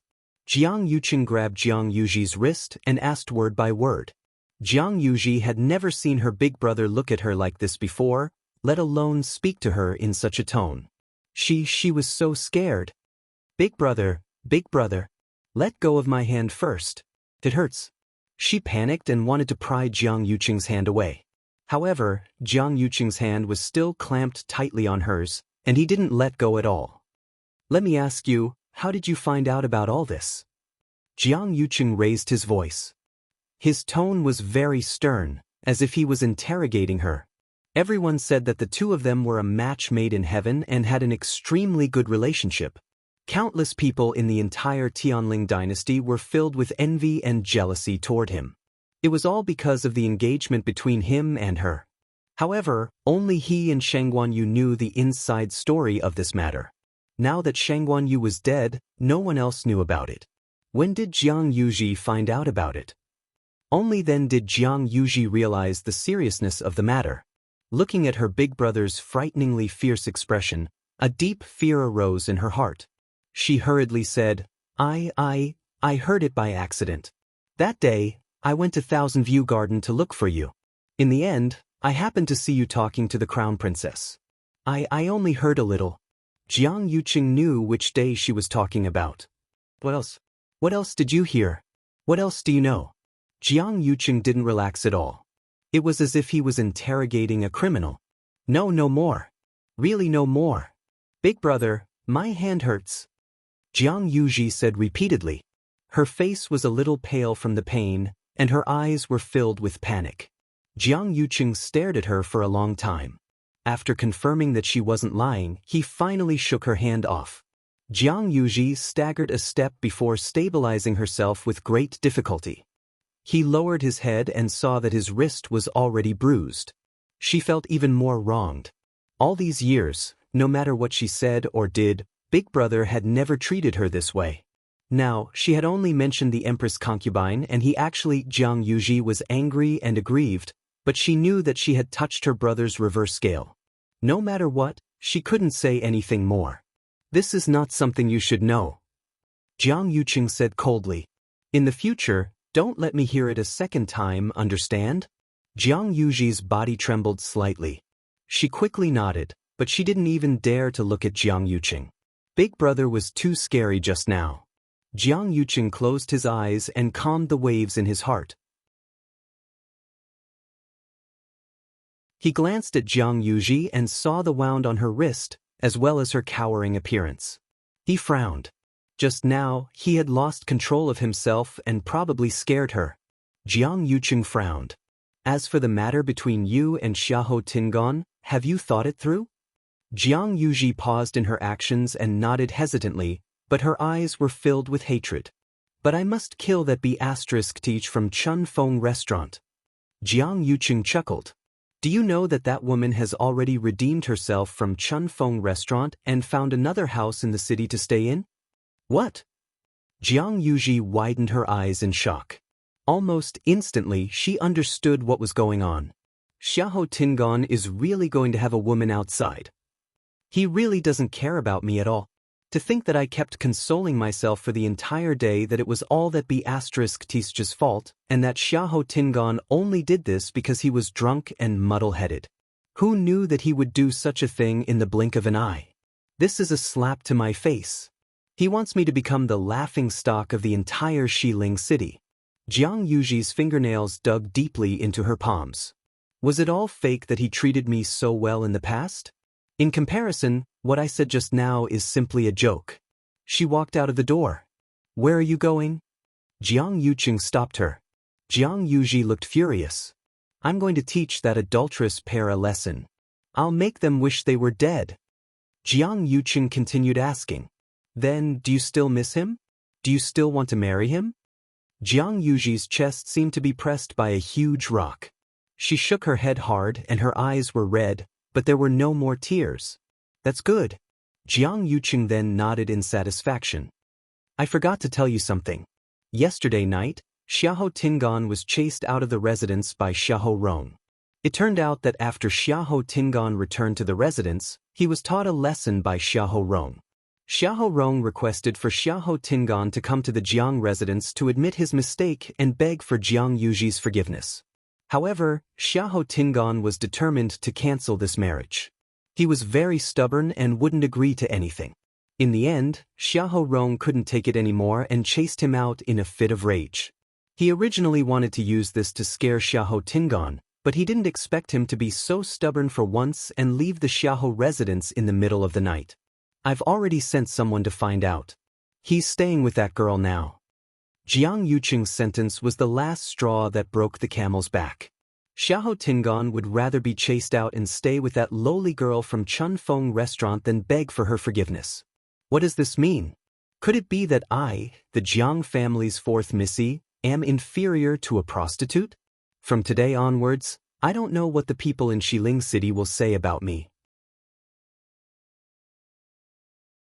Jiang Yuji only felt her face burning, and her mind was blank.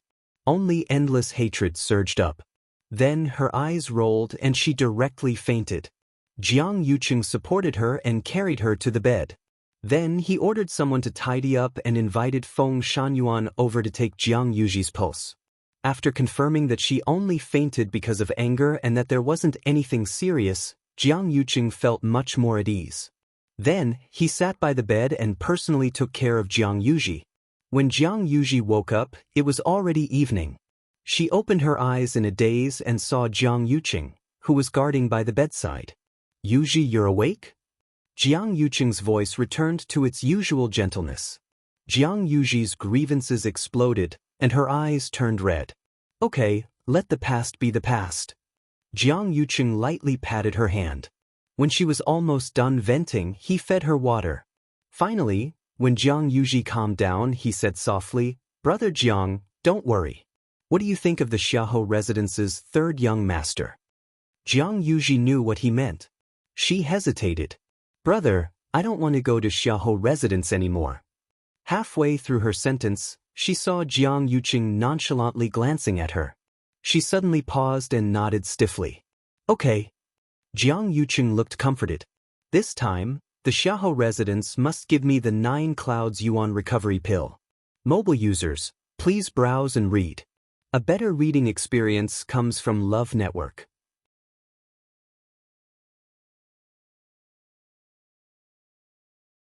Chapter 8:11. Xiahou Tingan and Jiang Yuji's marriage fell through just like that. After the commotion at Chunfeng restaurant, Xiahou Tingan was chased out of the residence, and Jiang Yuji was engaged to the Xiahou family's third young master, Xiahou Yushu. The development of this matter exceeded everyone's expectations, and it directly stunned the people in Xiling City who were waiting to see the two families make a fool of themselves. Strange. Why is the Jiang family and the Xiahou family still having a marriage alliance after such a thing happened? If it were an ordinary family, they might not even interact with each other anymore. Even if these two families are the top nobles and have to consider many factors when doing things, it shouldn't be to this extent, right? Is Jiang Yuji set her mind on the Xiahou family? Or is the Xiahou family clinging on to Jiang Yuji? Outsiders had no way of knowing, and they only talked about it heatedly after meals. But no matter who talked about it, they knew that Xiahou Tingan was the one who suffered the most. Jiang Yuji was Jiang Yuqing's biological sister. Who didn't want to be related to them? Even the Xiahou family was no exception. Xiahou Rong was the grand tutor, and logically speaking, he didn't need to care too much about this. But now that His Majesty had been in a coma for close to 2 years, almost all the power was in the hands of Shangguan Wan and Jiang Yuqing. Among the younger generation in the Xiahou family, there weren't any outstanding cultivation talents. They naturally needed to have a good relationship with the Jiang family. A marriage alliance was the best. Previously, Xiahou Tingan and Jiang Yuji had always been together, so everyone thought that good things were about to happen. Hence, everyone was more polite to the Xiahou family. Xiahou Tingan's status also rose along with it. In the end, Xiahou Tingan was chased out of the Xiahou family overnight, and the unknown third young master Xiahou replaced him. What other benefits can I, Xiahou Tingan, get? Everyone thought that Xiahou Tingan was crazy. Second young master. In a mansion in Xiling City, Xiahou Tingan lay on the bed in the room. his face and body were covered in wounds, and his originally handsome face was almost swollen. Xiao Dai walked in with a tray. There were a few jade bottles, gauze, and other things on the tray. "Second young master, let me help you change your bandages." Xiao Dai sat down by the bed, and her delicate face slightly knitted her thin brows as if she was very worried about him. Xiahou Tingan originally didn't want anyone to see him like this, but he really needed someone to take care of him. He held Xiao Dai's hand and sighed. "Xiao Dai, I can see it clearly now. Only you treat me with sincerity." After he was chased out of the Xiahou residence, he had nowhere to go. He had planned to stay at a few friends' houses, but none of them opened the door for him. In desperation, he went to Spring Breeze Restaurant. The people of Chunfeng Lu had told him where Xiao Dai lived. He had no choice but to come here. He didn't expect that Xiao Dai didn't dislike his appearance at all. Instead, she had been doing her best to take care of him. On the other hand, none of his old friends had come to visit him these past few days. Xiahou Tingan felt that he had experienced enough of the fickleness of human nature. Xiao Dai smiled faintly. This is what Little Butterfly should do. It would be good if second young master didn't dislike Little Butterfly. As she spoke, she calmly pulled her hand out to grab the medicine bottle. "The injuries on your body have healed a lot. After resting for a while, you will be completely healed." Xiahou Tingan didn't mind her actions and nodded. His injuries looked serious, but Xiahou Rong didn't actually kill him. After all, they were father and son. Thinking of this, sorrow flashed across Xiahou Tingan's eyes. After he calmed down these few days, he also felt that he was too rash. However, he didn't want to admit his mistake. This was because he really didn't want to tolerate Jiang Yuji and continue being such a coward. Xiao Dai sighed and persuaded him. "Second young master, it's not a solution for you to keep staying outside. Grand Tutor is your biological father after all.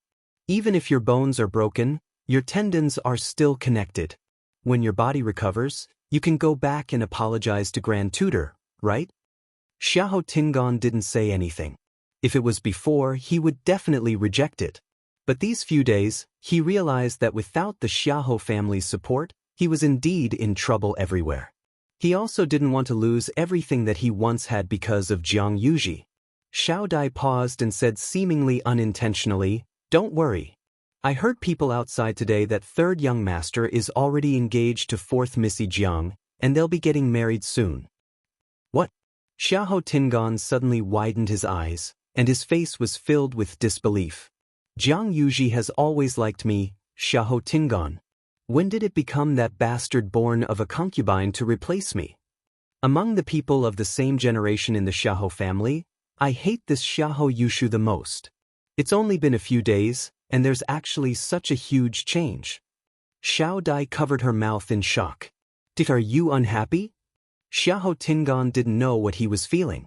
Jiang Yuji can marry anyone, but it can't be someone from the Xiahou family. Where is this going to leave me? Xiahou Tingan clenched his fists tightly, and his expression changed. Is father really planning to leave the position for Xiahou Yushu by doing this? Xiahou Tingan had always been the most doted on, and everything came too easily. As a result, when he knew that the things that originally belonged to him were snatched away by someone else, he couldn't accept it. "When did this happen?" asked Xiahou Tingan darkly. Xiao Dai took half a step back timidly and hesitantly said, "It seems to be the day after you left the Xiahou family. It seems to be the day after you left the estate. Moreover, there are rumors outside that the Xiahou estate offered a very generous betrothal gift as an apology." Xiahou Tingan's brows twitched harshly. 9 Clouds Yuan recovery pill. They still plan to return this thing. Xiahou Tingan was filled with hatred. I originally planned to leave that thing for myself to use. All along, my cultivation talent was very average. Because of this, the Xiahou family was very unhappy with me both openly and secretly. He had waited for so long and endured so many grievances, all for the sake of this 9 Clouds Yuan recovery pill. But now, it's all gone. He lifted the blanket and was about to get up and walk out. But after taking 2 steps, his legs turned to jelly, and he fell down. Xiao Dai hurriedly went to help him. "Second young master, You didn't move aside. Xiahou Tingan pushed her away. Then, he forced himself to stand up and limped out of the room. I want to take back the 9 Clouds Yuan recovery pill. It's mine. Nobody can snatch it from me. Behind him, Xiao Dai looked at Xiahou Tingan's back view and smiled undetectably. The undercurrents in Xiling City were turbulent, but the mystic forest was quiet and peaceful. Even the few people underground were the same. After chatting, Dugamabao and the rest started to wait at the side like Rong Xiu. Since things have already come to this, there's no use saying anything else. But the girl is still that girl. What else can I do? I can only continue to pamper her. Time passed slowly.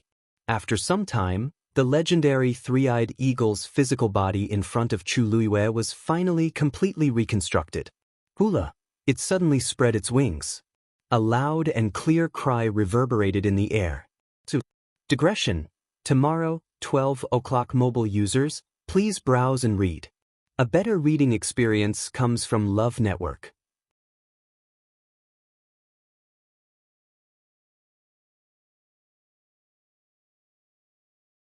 Chapter 8:12. This clear cry pierced through the clouds and mist, and one could even faintly hear the roar of a dragon. Its body was muscular, and its feathers were layered. When it spread its wings, it could almost cover the sky. Chu Liwei could even clearly see each and every feather that was shiny and clean. Its eyes were black, and only its third eye was a brilliant purplish gold color. It was extremely noble. This was the true legendary three-eyed eagle. Its aura was actually several times stronger than before. In fact, it even faintly suppressed Dumpling. Chu Luiyue was secretly surprised. In fact, although the legendary three-eyed eagle was also a divine beast, its level was not the highest. The Crimson Gold Heavenly Phoenix and the Great Phoenix Dragon were 2 great ancient divine beasts, supreme existences. Below them were some races, and according to the bloodline power in their bodies, they were divided into different levels. For example, a red-tailed phoenix like Dumpling was the closest type to the Crimson Gold Heavenly Phoenix. Therefore, by right, Dumpling's level was ranked above the legendary three-eyed eagle. However, because the legendary three-eyed eagle had fused with the Great Phoenix Dragon's bloodline power and inherited 2 sets of bones, it was actually superior to Dumpling, who had just broken through not long ago. The legendary three-eyed eagle was also shocked. Feeling its real physical body and the surging power in its body, its chest and abdomen seemed to be surging. It was done. It was really done. After being suppressed in this dark place for thousands of years, even it was filled with despair. However, this day had finally come. And all of this depended on one person, Chu Luiyue. If she had not brought it away, if she had not formed a contract with it, if she had not helped it find the purplish gold Bodhi leaf, it would definitely be trapped there forever and eventually die without a sound. The legendary three-eyed eagle folded its wings and lowered its head slightly to look at Chu Liwei. I, the 287th generation Eagle Master of the legendary three-eyed eagle clan, Zichen, am willing to follow my master in life and death.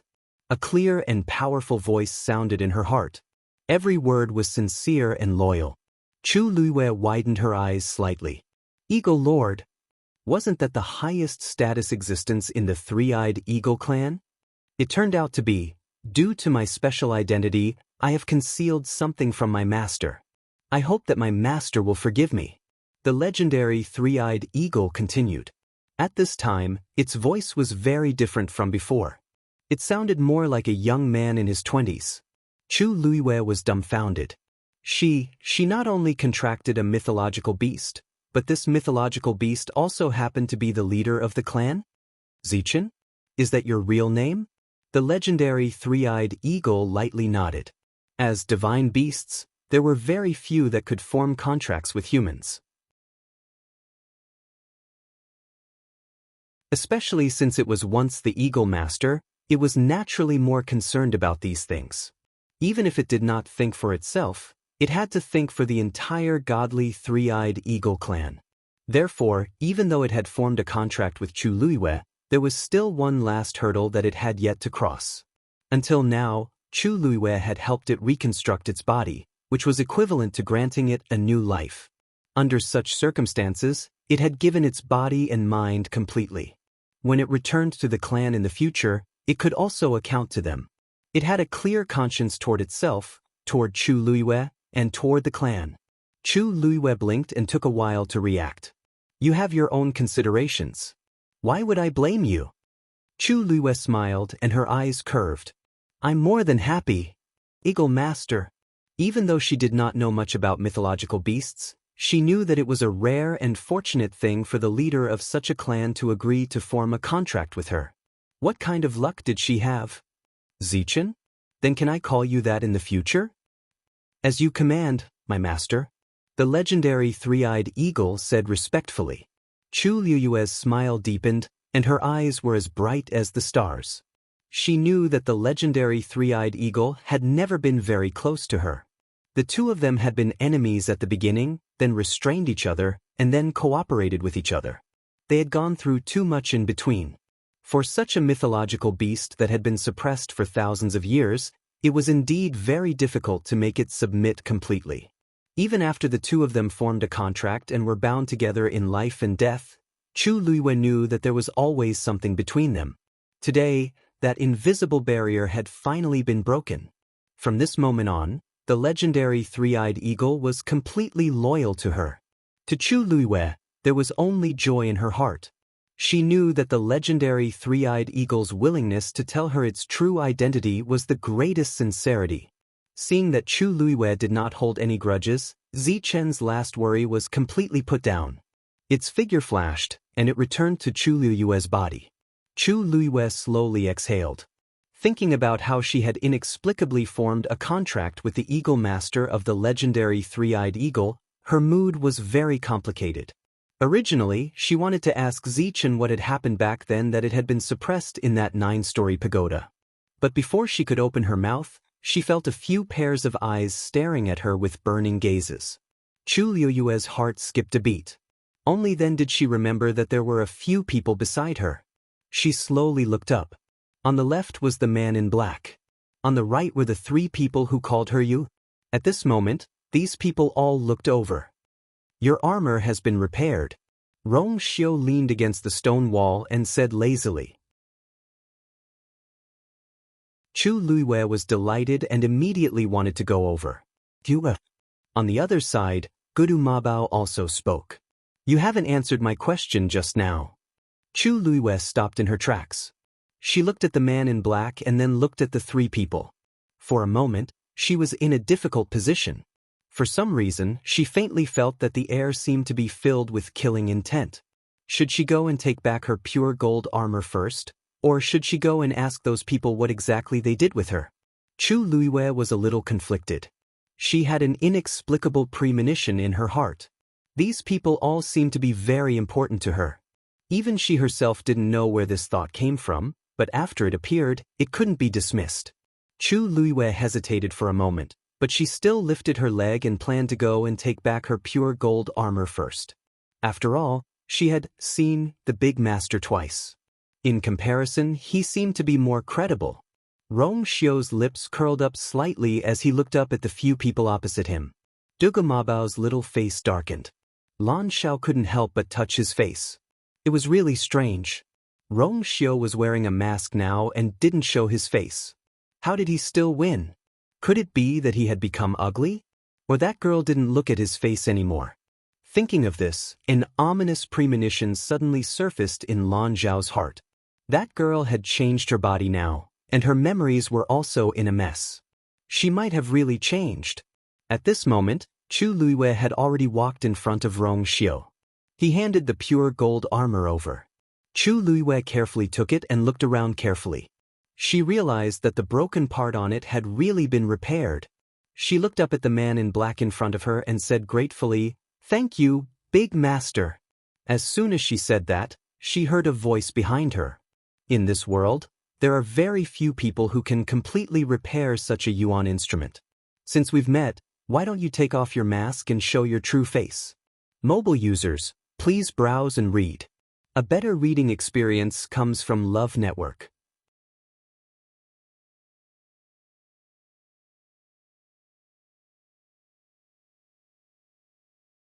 Chapter 8:13. It was Dugumabao's voice. As his voice fell, the surroundings fell silent for a moment. Chu Liuyue's heart skipped a beat and she couldn't help but glance at him. It was impossible for her not to be curious. However, based on this first master's temperament, she was afraid that he wouldn't agree. If he was willing to reveal his true appearance, he wouldn't have worn a mask when he came. Indeed, just as this thought flashed through her mind, she heard the first master say with a faint smile, "It's precisely because not many people can do it that we have to be even more careful, isn't it?" Dugumabao sneered. "Could it be that you're so determined to reject it because you're guilty?" Rong Xiu raised his eyebrows slightly. Was he trying to shift all his anger onto him? 99% of those who don't want to reveal their true appearance are ugly. Lan Xiao interjected calmly. "You, Earl, that person can't be trusted. Come over quickly." Chu Liyue was speechless. Why did she seem to have become one of them for no reason? She coughed and explained, "Seniors, I recognize this person. Seniors, I recognize this great master. He has helped me several times before. Seniors, you don't have to be too worried." If this man was plotting something against her, he was too patient to have laid the groundwork for such a long time. Lan Xiao choked. Seeing how Chu Liyue trusted Rong Xiu completely, he couldn't help but scold in a low voice, "Sly. Rong Xiu was wearing a mask and refused to reveal his true appearance to you." They thought that he didn't have much contact with her. Who knew that he had already made his move? From this, it seemed that he had helped her a lot with this identity. Anyone could see that his so-called help was obviously to win the lass's trust. This way, even if he didn't reveal his true appearance, the girl would still trust him completely. How shameless! Chu Liyue actually wanted to see how this first master looked like. However, if these people couldn't persuade him, she naturally couldn't. All of the people present were stronger than her, and she was the weakest among them. How could she have the right to speak? Chu Liyue saw that the atmosphere was a little stiff, so he decided to change the topic. "How should I address you all?" Lan Xiao pointed at himself. Tell me who you are first. We will naturally say who we are." Dugamabao suddenly spoke and interrupted Lan Xiao. Lan Xiao looked at him strangely. Didn't Rong Xiu say that the girl still remembered him? Why was he still asking? Diwu Zhangzi gave Lan Xiao a look. Dabao wasn't asking for an answer. He was clearly asking for the girl's attitude. If she admitted it, it would prove that she trusted them. If you don't admit it, then there would be a lot of trouble today. Lan Xiao then understood. He calculated in his heart and instantly felt that this question was very necessary. Thus, the three of them looked at Chu Liyue and waited for her answer. Chu Liyue's eyebrows twitched. It seemed that these people were clearly planning to get an answer from her. She pursed her lips and fell into deep thought. She really didn't remember knowing these people. It was really too difficult for her to admit her identity to a few strangers. After all, she didn't even reveal anything to Yuchi Song and the rest. That was the biggest secret she was hiding. But she remembered very clearly that when she heard their voices for the first time, she did feel an inexplicable sense of familiarity. Even when they called her girl, she didn't feel the slightest bit out of place. It seemed like it should be like that. Moreover, her intuition told her that these people wouldn't harm her. To her, this feeling definitely wouldn't arise for no reason. So there really is something going on. However, with this big master beside her, it was really hard to say. After waiting for a while, Chu Liyue still didn't say anything. Dugamabao's face gradually turned cold. The aura around him quickly turned cold as if the surrounding air was going to freeze. Then he actually turned around and left. Lan Xiao and Diwu Zhangzi were both shocked. "Why are you leaving all of a sudden?" Dugamabao said coldly. "Why are you staying here if you don't leave?" Looking at that girl, it was obvious that she didn't trust them. Thinking about how he rushed over in a hurry, Dugamabao was even angrier. He shouldn't have come. Diwu Zhangzi chased after him and said in a voice that only the few of them could hear, "Aya, it's not like you don't know her." She forgot. She had forgotten all of them. Wasn't it normal that she didn't trust them now? Didn't they see that she didn't even recognize Rong Xiu? Lan Xiao couldn't help but say, "That's right, why are you angry with her?" You've waited for so many years and finally met her. Why do you have to make such a fuss? If you want to leave, leave by yourself. I'm not leaving. Who knew what Rong Xiu was planning to do if he was leaving? Upon hearing that, Dugu Mabao walked even faster. Seeing that his figure was about to disappear into the darkness, Chu Liuyue's heart skipped a beat, and she suddenly blurted out, "Debao.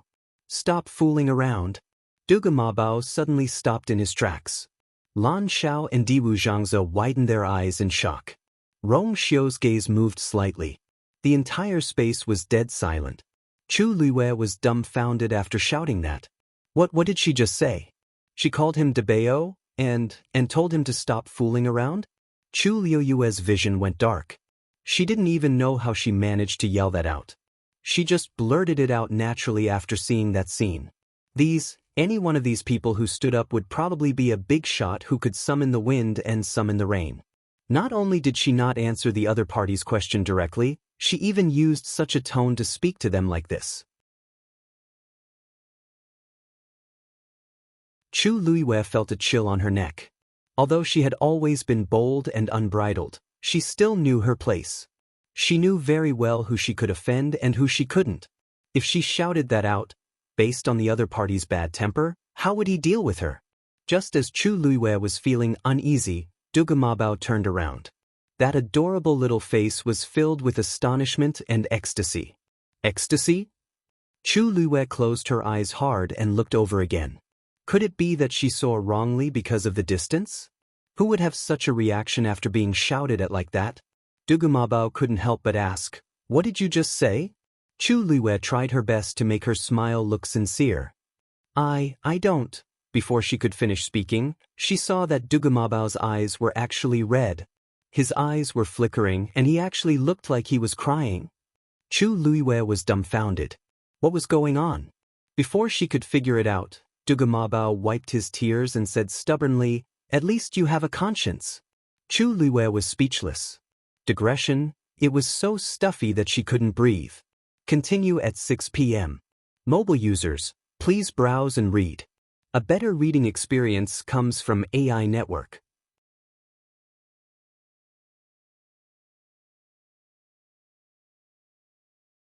Chapter 8:14. Chu Liyue didn't understand. She really didn't understand.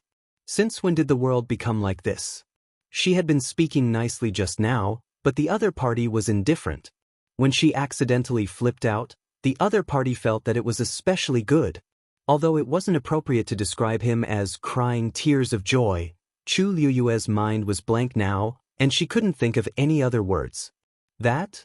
She spoke hesitantly, not knowing what to say for a moment.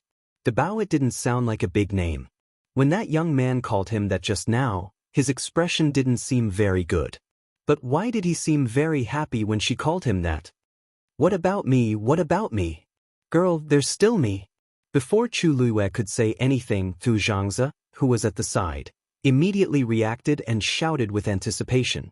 Since the girl called him Daoist, she would definitely be able to call out their titles too. Although she had forgotten all of them, some things had already become instinctive and wouldn't disappear just like that. Lan Xiao glanced at him with an unhappy expression and snorted. Children who know how to cause trouble get sweets.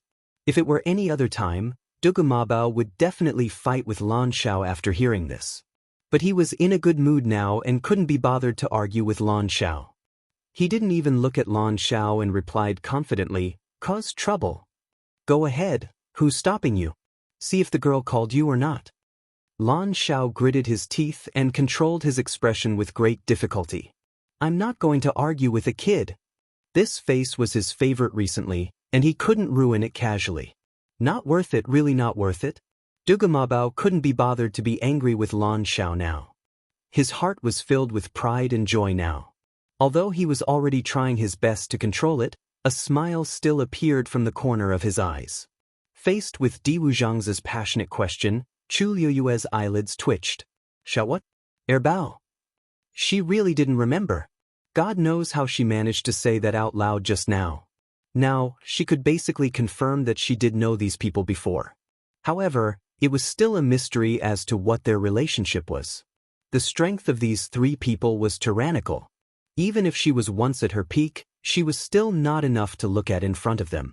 Logically speaking, she should be very respectful to these three people. But just now, she really blurted it out. How bold must she be to dare to do this? Diwu Zhangze waited for quite a while. Seeing that Chu Luo still hadn't spoken, he began to feel a little anxious. Lass, think about it again. It's me. My name has 4 words. He's Diwu Zhangze. Dugu Mabao said directly. Diwu Zhangze's expression froze, and the veins on his forehead throbbed. Dabeo, what are you doing? Can't you see that she can't think of anything? It's already not easy to remember me. Why do you guys have such high expectations? Besides, my name also has 4 characters. If she could really remember your name, would she still need to remind her? Dugu Mabao pointed at Lan Xiao. I'm Lan Xiao. Lan Xiao was very straightforward. He directly reported his name and rolled his eyes at Dugu Mabao. Chu Luo was a little embarrassed. Now, among these 3 people, she only didn't know Dabeo's name. She quickly searched in her mind. There didn't seem to be any powerful people with these names in the Tianling dynasty. From their appearance, there didn't seem to be anyone who matched these people. Then, these people were either hidden powerful people or not from the Tianling dynasty. She politely bowed to them one by one. Lan Xiao sighed, a little disappointed. Looking at her like this, she really didn't remember much. Being able to shout out that sentence just now should be a pleasant surprise already. It's all because that little brat is the most troublesome. Now that she has lost her memory, she can still say this subconsciously. Diwu Zhangze was interrupted, but he had always been a gentle person, so he didn't care about this. It's always good that this lass can remember a little. She'll definitely gradually remember in the future. Seeing that their attitudes had softened, Chu Luo deliberated for a moment and asked, Seniors, what's seniors? Just call us like you did before. Lan Xiao wasn't used to hearing her speak like this, so he waved his hand. You used to call him Dabeo, call me Lan Xiao, and call him Diwu. Even though Chu Luo felt that it was strange, she could only go with the flow and obediently nod her head since the other party had said so. You should be able to tell that I have indeed forgotten some things. As for your identities and how we met, I also don't remember clearly. Chu Luo spoke very tactfully, but Lan Xiao and the others were all smart people. They immediately understood that she was inquiring about some things in the past. Lan Xiao had just raised his head when he felt a ray of light landing on him. He looked up and saw Rong Xiu looking at him with a heavy gaze. Lan Xiao suddenly remembered what Rong Xiu said before. You, now doesn't remember anything outside of the Tianling dynasty. If he were to tell her rashly, it might affect her cognition and recovery instead. It's best to let nature take its course. Lan Zhao's Adam's apple bobbed. Although he had always disliked Rong Xiu, he agreed with what he said. After all, it was related to the lass, so he had to be extra careful. Thinking of this, he changed the topic. We are all idle people, and our identities aren't important. However, we met in Dahuang Swamp previously. Chu Luo widened her eyes slightly in surprise. In Dahuang Swamp? She had come to Dahuang Swamp many times, but she didn't have any impression of these people. However, thinking about it carefully, she had always thought that her memory was complete. If it weren't for these successive events that continuously confirmed that she had indeed lost a part of her memory, she probably wouldn't have believed all of this. Then, her past with these people should also have been lost in that part of her memory. Seeing Chu Luoyue's surprised and curious expression, Diwu Zhangze couldn't help but remind her. It's in the Red Moon Desert. You used to love going there the most. You often stayed there for a long time. Red Moon Desert. Chu Luo blinked. In her impression, the Red Moon Desert seemed to be the place she went the least. However, they said that it was her favorite place to go. Then, Chu Luo wanted to ask more in detail, but Dugu Mabao suddenly looked up. It's almost time. Lan Xiao and Diwu Zhangze's expressions changed simultaneously. Why so fast? Lan Xiao frowned.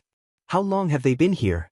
They haven't even exchanged a few words with the lass, and they're leaving already?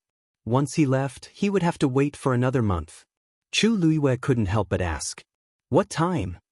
Diwu Zhangzi naturally answered. It's the time we should go back. Go back?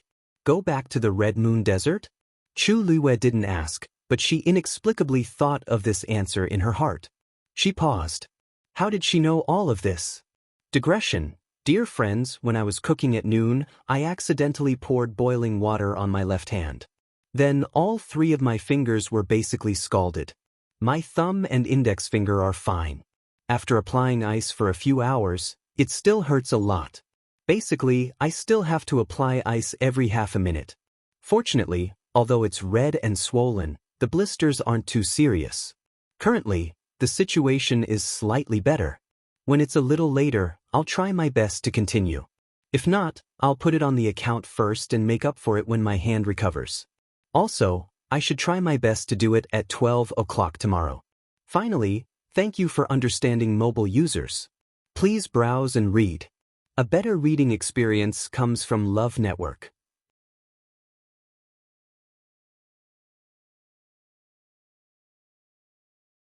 Chapter 8:15. Girl, do you want to go back with us? Lan Xiao asked. Since they couldn't stay outside, it would be better to let the girl go with them. Chu Luiwei was stunned. Go to the Red Moon Desert with them? She was actually a little curious, but they should still be waiting for her outside in Changwonzhou. She had been down there for so long, so she didn't know how they were doing now. At this moment, Rong Xiu suddenly spoke. When I came, I saw a dancing lotus at Mirror Lake. Dancing lotus? Chu Luiwei was pleasantly surprised. This was a rare heavenly treasure. Even she couldn't help but be tempted. Lan Xiao couldn't help but curse. How shameless. You know that the girl likes these things, so you purposely seduced her. Diwu Zhangzi shook his head. Sigh, it's a pity that no herbs grow well in the Red Moon Desert. If she wants other things, that's fine. We'll be able to scrape together what we can get. But these herbs, isn't this all because of your sins in the early years? Don't you know why the Red Moon Desert became like this? Dugamabao glanced coldly at the 2 of them. Lan Xiao touched his chin. Don't say it as if it has nothing to do with you. You were the one who caused the most trouble back then. How dare he talk about them like this now? Dugamabao choked and was speechless. Forget it. Didn't you see that the girl's eyes lit up when she heard about the dancing lotus? Let her go. Diwu Zhangzi was open-minded. We can just ask her to look for us after she retrieves that thing. Dugamabao and Lan Xiao thought about it and felt that this suggestion was not bad, so they agreed. Thus, they didn't even ask and directly said, then come back after you're done at Mirror Lake. We're all waiting for you. Chu Luiwei was speechless. She didn't seem to have agreed to go yet, but it seemed like she couldn't reject them. Chu Luiwei finally nodded. Only then did a satisfied expression appear on their faces. Lan Xiao glanced at Rong Xiu and said meaningfully, Don't worry. Lass, some people look like decent people, but in reality, they're full of evil tricks. You must be careful and not be deceived by some people. Chu Luiwei silently lowered his eyes. Was he talking about the first master? Although she also felt that this person wasn't simple, she didn't want to say that to his face. It could only be said that having strength meant having confidence. If it was the current her, she really couldn't afford to offend any of them. So we have to survive between the 2 sides. Rong Xiu was not angry when he heard this. These few people had always doted on you, very much. Now that they knew that she had experienced so much, they would definitely be very distressed. This kind of attitude was probably due to the fact that she was still present. However, just as this thought flashed through his mind, Dugamabao looked over. Keep up. Rong Xiu's brows twitched. As expected, he couldn't be too merciful to these people. How could he forget that they had never given him any leeway? Chu Luiwei looked at the first master, then at Dugamabao and the rest. She narrowed her eyes. You guys know each other? At first she couldn't tell, but after going back and forth, she really didn't hear that they were strangers. After she said that, both parties fell silent for a moment. No one denied it. Chu Luiwei's mood suddenly became very strange. Since they knew each other, why did Dabeo deliberately ask the first master to remove his mask so politely at the start? She faintly felt that there was a secret hidden in this. Thinking about it carefully, those words should have been said to her? Then, was it also because of her that the first master refused to remove his mask? A white light suddenly flashed in Chu Liyue's mind. She suddenly realized something. She looked at the first master and stared at him. Could it be that she recognized the face under the mask? Chu Liyue's heart suddenly started beating faster, and that familiar feeling became stronger.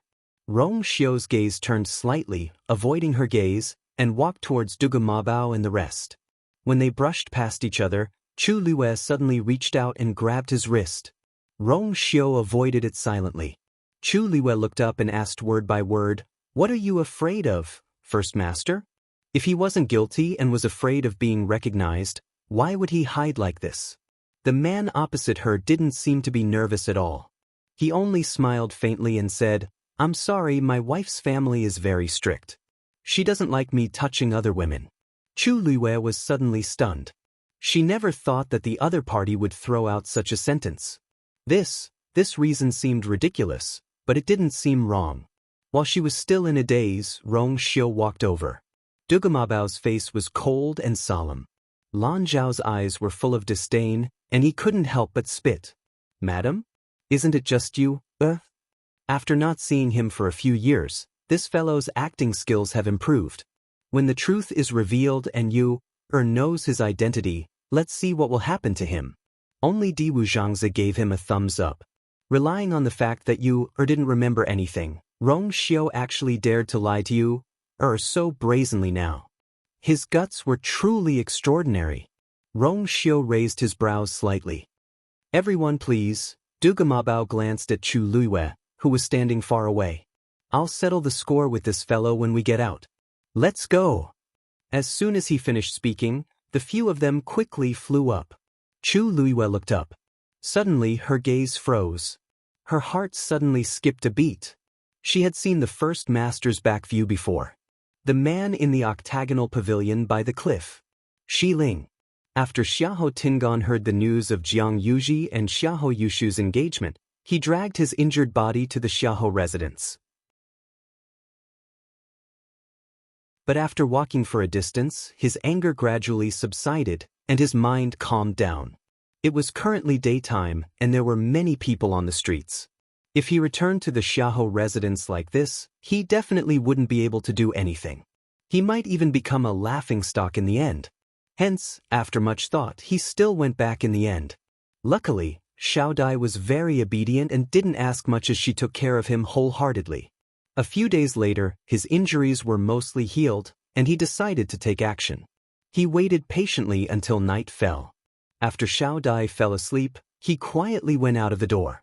It was already late at night, and there was almost no one on the streets. Only a few of the houses were still lit up. Xiahou Tingan returned to the Xiahou residence's back door just like that. The back door wasn't guarded so strictly, so he easily drugged the two guards and secretly barged in. He was the most familiar with the Xiahou residence, so even at night, he still clearly knew every direction. Just like that, he successfully arrived at Xiahou Rong's study room without any obstructions. At this point, the study room was still lit up, and it was obvious that someone was inside. Xiahou Tingan held his breath and went closer. Just as he walked to the corner, he heard a scoff from inside. "If I knew that Jiang Yuqing was like this, I wouldn't have betrayed the princess back then." Digression, I'll probably end it here for today. My hand is already better, so everyone doesn't have to worry about kissing me. Tomorrow at 12 a.m., mobile users, please browse for a better reading experience from AI Network.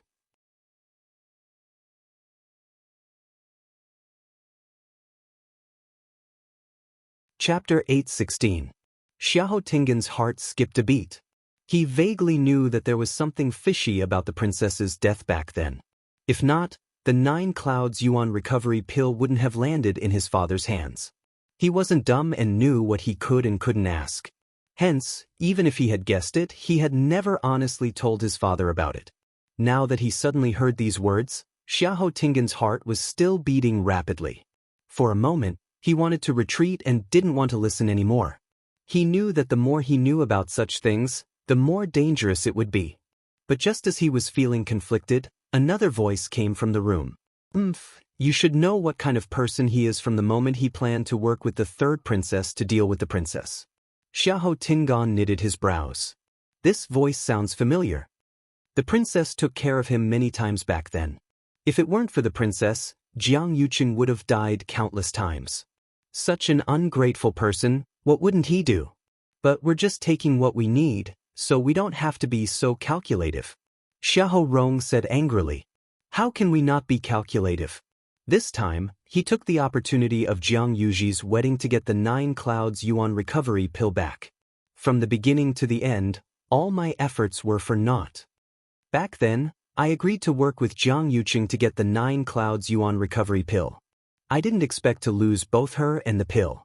Who asked your second young master to create such a scene at Chunfeng restaurant? Let the Jiang family have the upper hand? If this didn't happen, I could still fight with them. But now I can only give in. Hearing them mention him, Xiahou Tingan instantly tensed up. Then he heard Xiahou Rong sigh and say, Among my sons, I've always liked him the most. Among my sons, I've always liked him the most. Later on, when I found out that Jiang Yuji liked him, I poured a lot of effort into him. Originally, I thought that after their wedding he would naturally inherit my position. Who would have thought that he would actually be so disappointing? Xiahou Rong expected better from him. After knowing that Xiahou Tingan had a girl at Chunfeng restaurant, he knew that he was in big trouble. Originally, he wanted Xiahou Tingan to go to the Jiang residence personally to apologize, but he didn't know what was good for him and refused to do so. In the end, he was chased out of the Xiahou residence. Hearing this, Xiahou Tingan felt very upset. Just as he was hesitating whether to admit his mistake, he heard another man laugh. So what if I don't live up to expectations? Wasn't there still third young master? In my opinion, he is much more mature than your second young master. From the beginning to the end of his marriage with Jiang Yuji, he had performed extremely well. It was said that he had been going to the Jiang residence to accompany Jiang Yuji every day for the past few days, and their relationship had developed quite well. Xiahou Rong smiled. You're right. In the past, because of his mother's lowly birth, I never paid much attention to him. He had been keeping a low profile all these years. I didn't expect him to be so capable. Compared to his second brother, he was much better. After this, second brother would probably be crippled. It would be good to let him wake up on his own. Xiahou Tingan was dazed. He didn't hear what they said after that. His mind was filled with Xiahou Rong's words. It had only been a few days, and Xiahou Yushu, that bastard, had already completely occupied his position. The last bit of hesitation in Xiahou Tingan's heart completely disappeared. Now that Jiang Yuqing has the upper hand in Xiling, it's not wise to fight with him anymore. That man persuaded. Xiahou Rong sneered.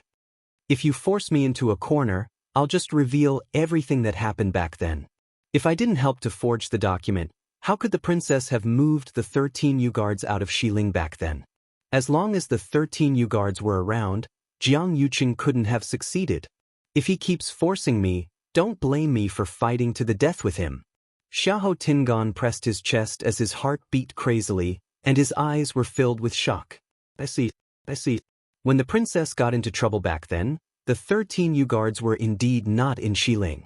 Everyone only knew that something happened at the border, so the princess sent the 13 U-guards to investigate, but they never returned. Not long after, Jiang Yuqing directly announced that the 13 U-guards had betrayed their master and ordered them to be killed. Other than the most important few people, nobody knew why the princess sent all 13 of them out back then. According to her past habits, she would usually send a few people out and leave someone beside her. I didn't expect my father to be the one behind this. The current Jiang Yuqing can't be compared to the past. Even if you say those things now, who would believe it? The princess's death is linked, and you and I are just one of the links. Once he said that, the two people in the room didn't speak for a long time. After some time, that man seemed to be planning to leave. Forget it. Don't mention this in the future, lest you attract more trouble. Before he could finish speaking, a strange sound came from the yard. Who is it? Xiahou Rong hollered in the room. He immediately rushed out of the room. Xiahou Tingan's heart was about to jump out of his throat. But then, he realized that the sound came from another direction. The moment Xiahou Rong came out, he saw a black figure flash past quickly. He cursed in his heart and immediately chased after it. Previously, he specially asked the servants to leave and ordered that nobody could enter this place. In addition, he was filled with anger whenever he talked about Jiang Yuqing, which caused them to be careless and not even know that someone secretly came here. I don't know how much of what I just said was heard. Thinking of this, Xiahou Rong became even more nervous, and his heart burned. If someone finds out and spreads it, the consequences will be unimaginable. The person in the room also followed closely behind Xiahou Rong and left. However, he didn't chase after Xiahou Rong. Instead, he changed directions and left this place with a few leaps. Xiahou Tingan originally wanted to see who that person was, but he was worried that his identity would be exposed, so he didn't dare to move. Hence, he only saw that person's blurry back view in the dark. He thought for a while and didn't recognize that person's identity. But very quickly, he threw this matter to the back of his mind. This was because the study room was currently empty. It was a good chance to take action. Before Xiahou Rong left, he set up a barrier here. However, this wasn't a problem for Xiahou Tingan. As he was doted on since he was young, Xiahou Tingan always carried the seal that could break Xiahou Rong's barrier. He took out the seal, and a faint light flashed across. Then, a wave-like barrier appeared in front of him. He injected his force into the seal and stuck it on the barrier. An opening instantly appeared. He stepped in. At this point, he didn't know that there was a figure following behind him like a shadow. Mobile users, please browse and read. A better reading experience comes from Love Network.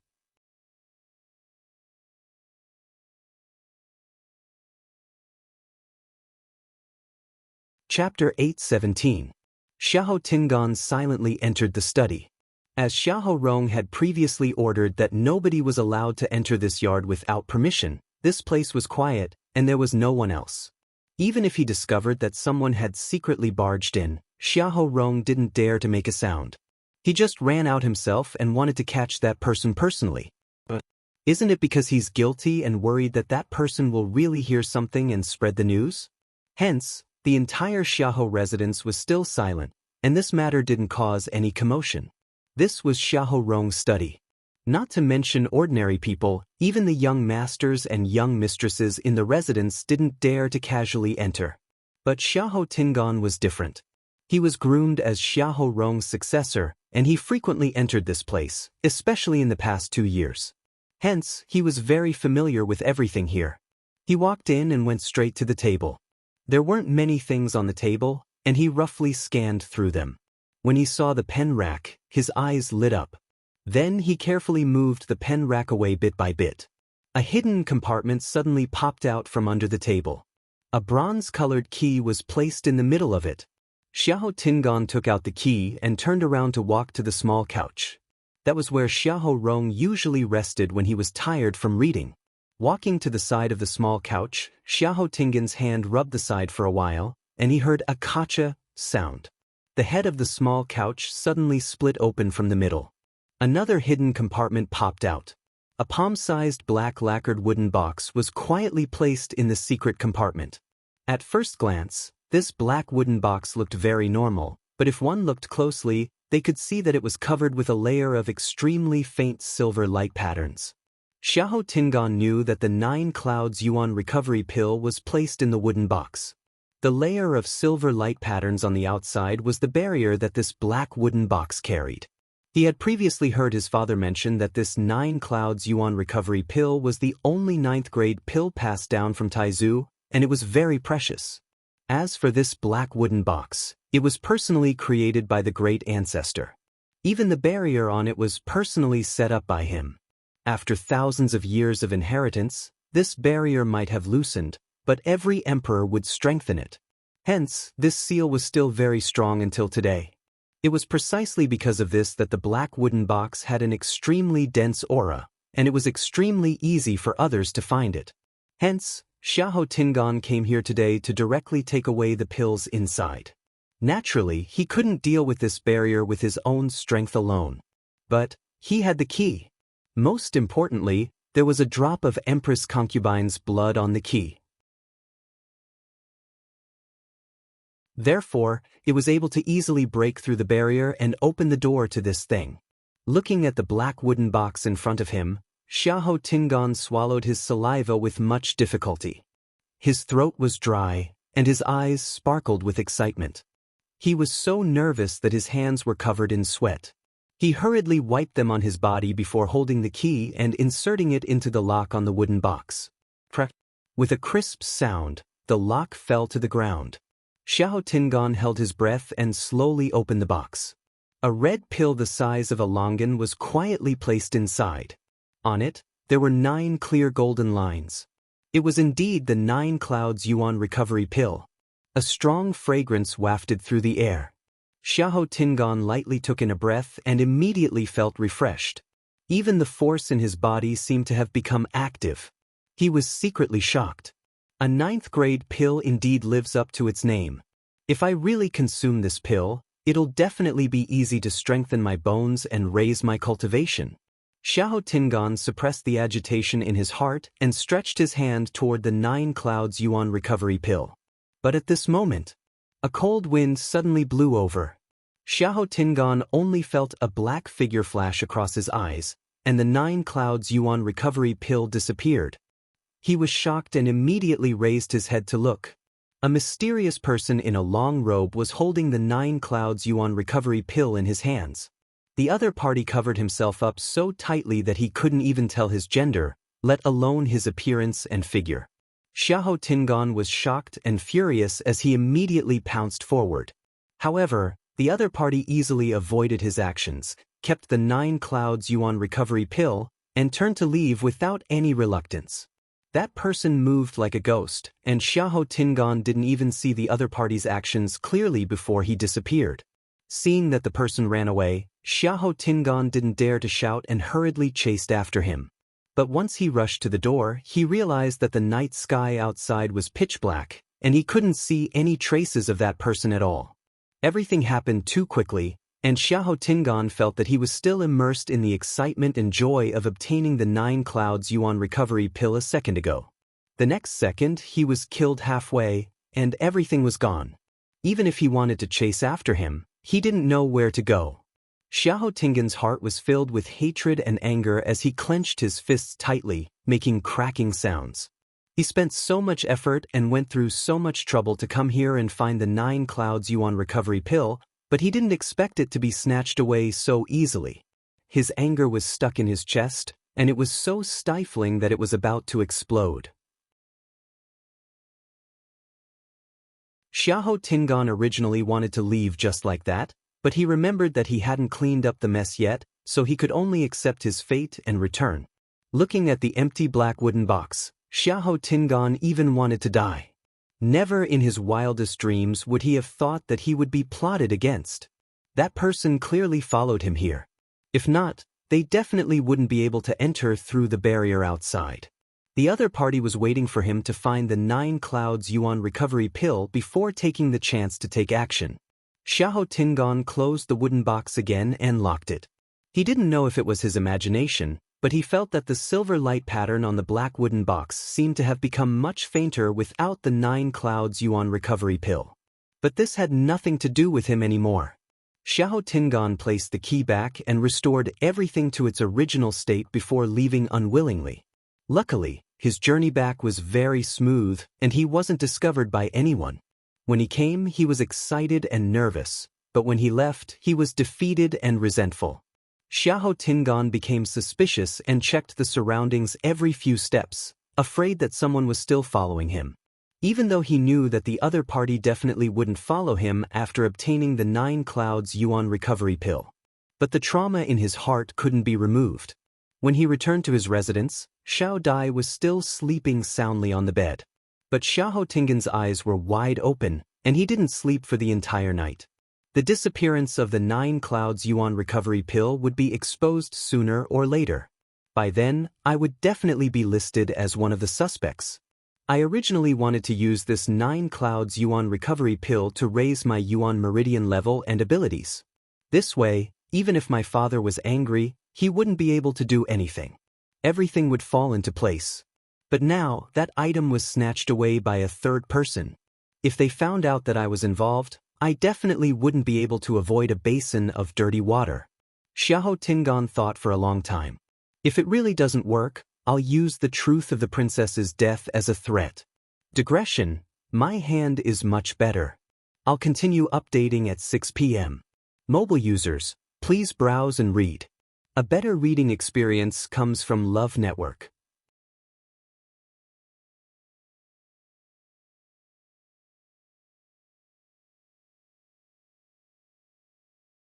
Chapter 8:18.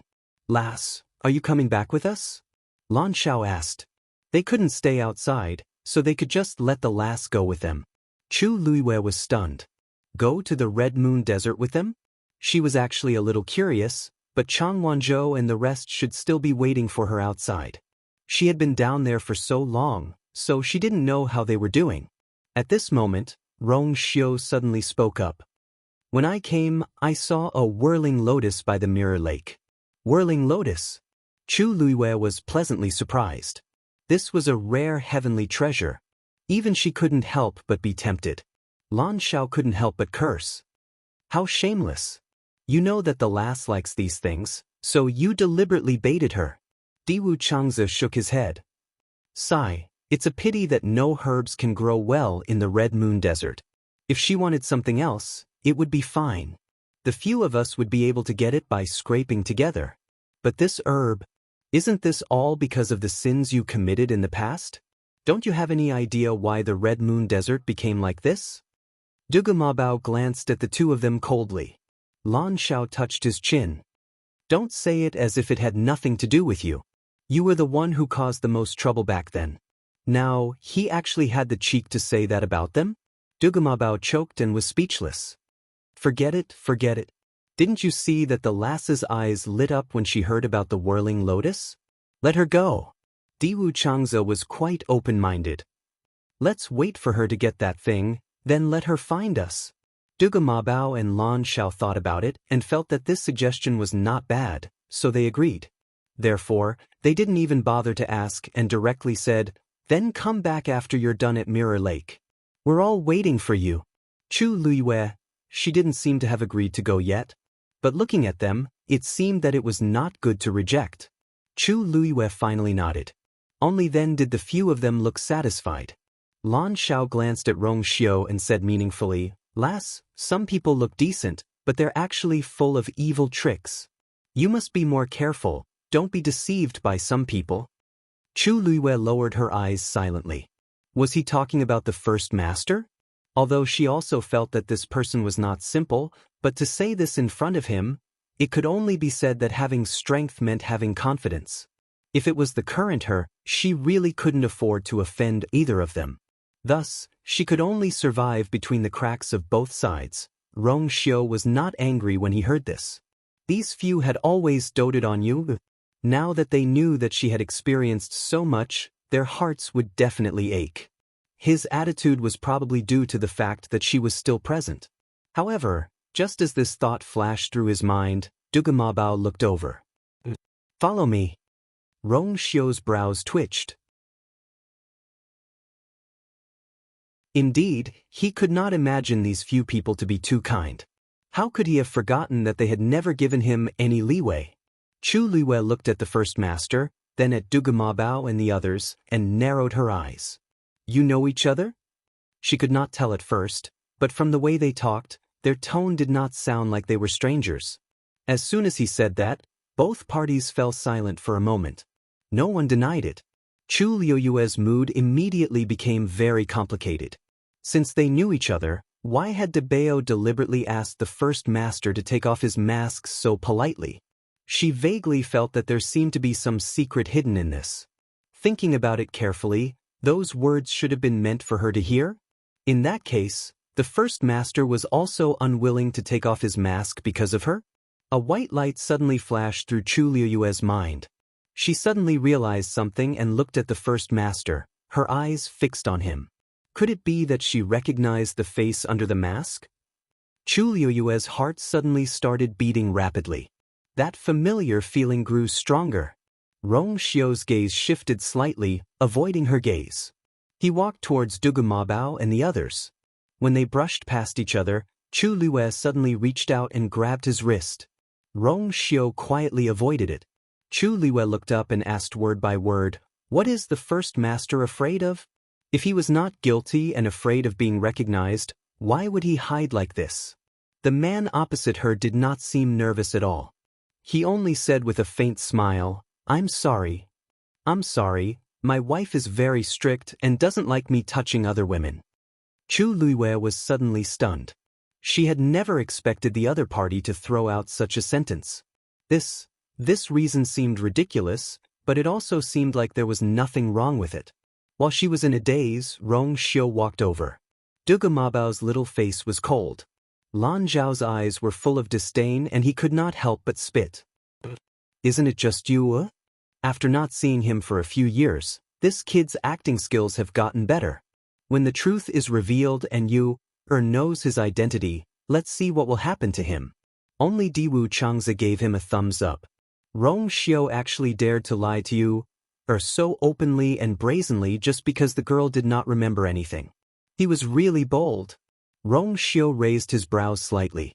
"Everyone please." Dugu Mabao glanced at Chu Liyue, who was standing in the distance. "I'll settle the score with this kid when we get out. Let's go." As soon as he said that, the few of them quickly flew up. Chu Liyue looked up. Suddenly her gaze froze. Her heart skipped a beat. She had seen the back view of the great master before. The man in the octagonal pavilion by the cliff. West Hill. After Xiahou Tingan heard about the engagement between Jiang Yushi and Xiahou Yushu, he dragged his injured body to Xiahou's residence. But after walking for a distance, the anger in him gradually subsided and his mind calmed down. It was daytime and there were people walking to and fro on the streets. If he returned to Xiahou's residence like this, he would definitely not be able to do anything. He might even become a laughingstock in the end. So, after thinking about it, he decided to go back. Luckily, Xiao Dai was very obedient and didn't ask much, only doing her best to take care of him. After a few days, his injuries were mostly healed and he decided to take action. He waited patiently until nighttime. After Xiao Dai fell asleep, he quietly left the house. It was already late at night and there was almost no one on the streets. Only a few houses were still lit with a little light.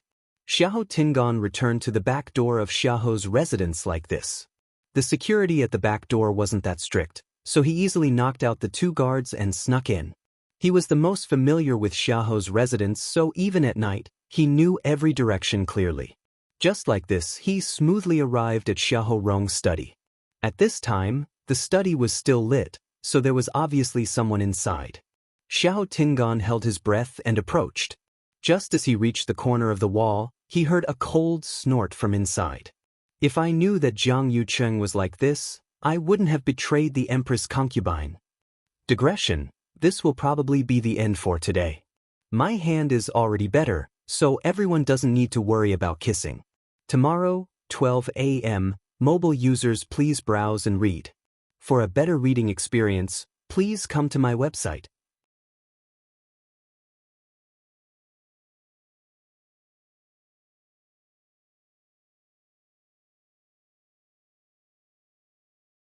Chapter 8:19.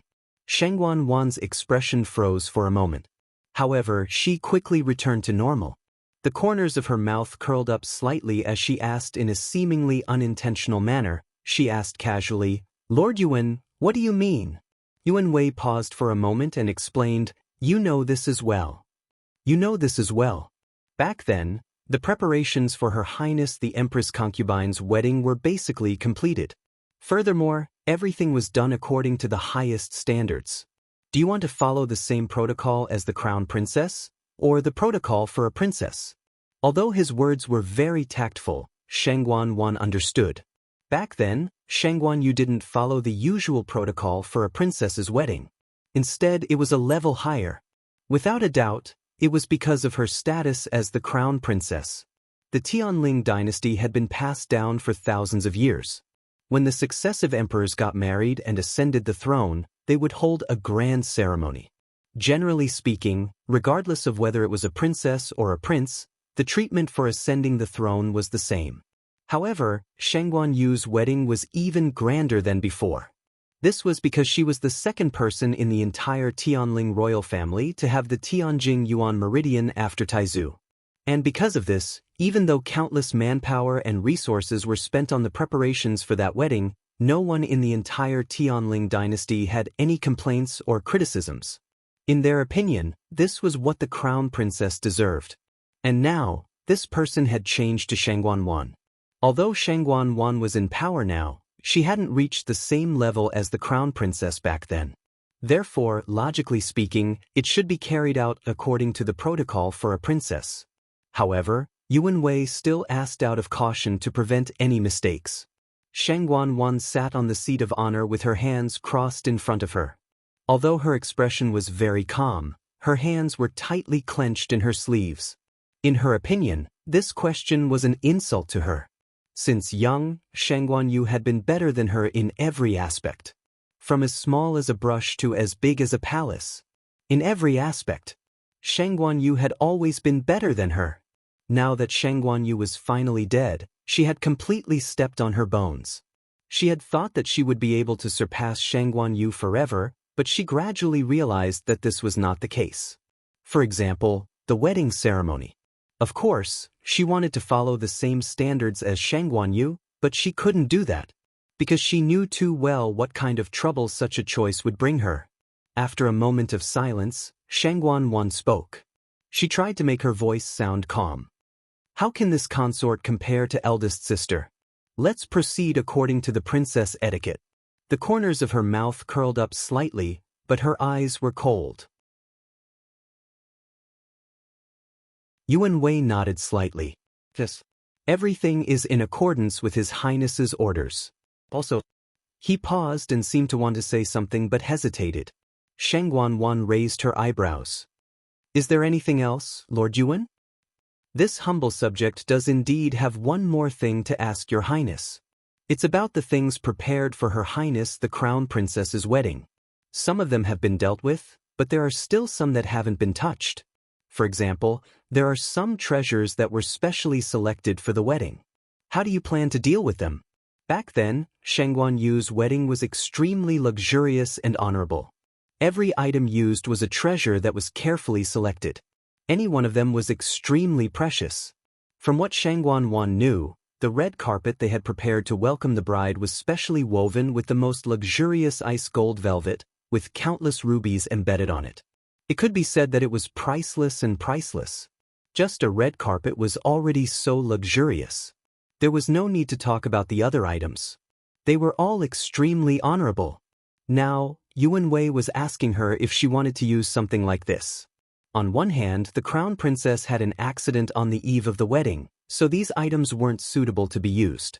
But on the other hand, these items had all been prepared with a lot of money and manpower. If they were really covered in dust, it would be troublesome to prepare new ones. Shang Guanyuan suppressed the anger in her heart, lowered her eyes, and sighed softly.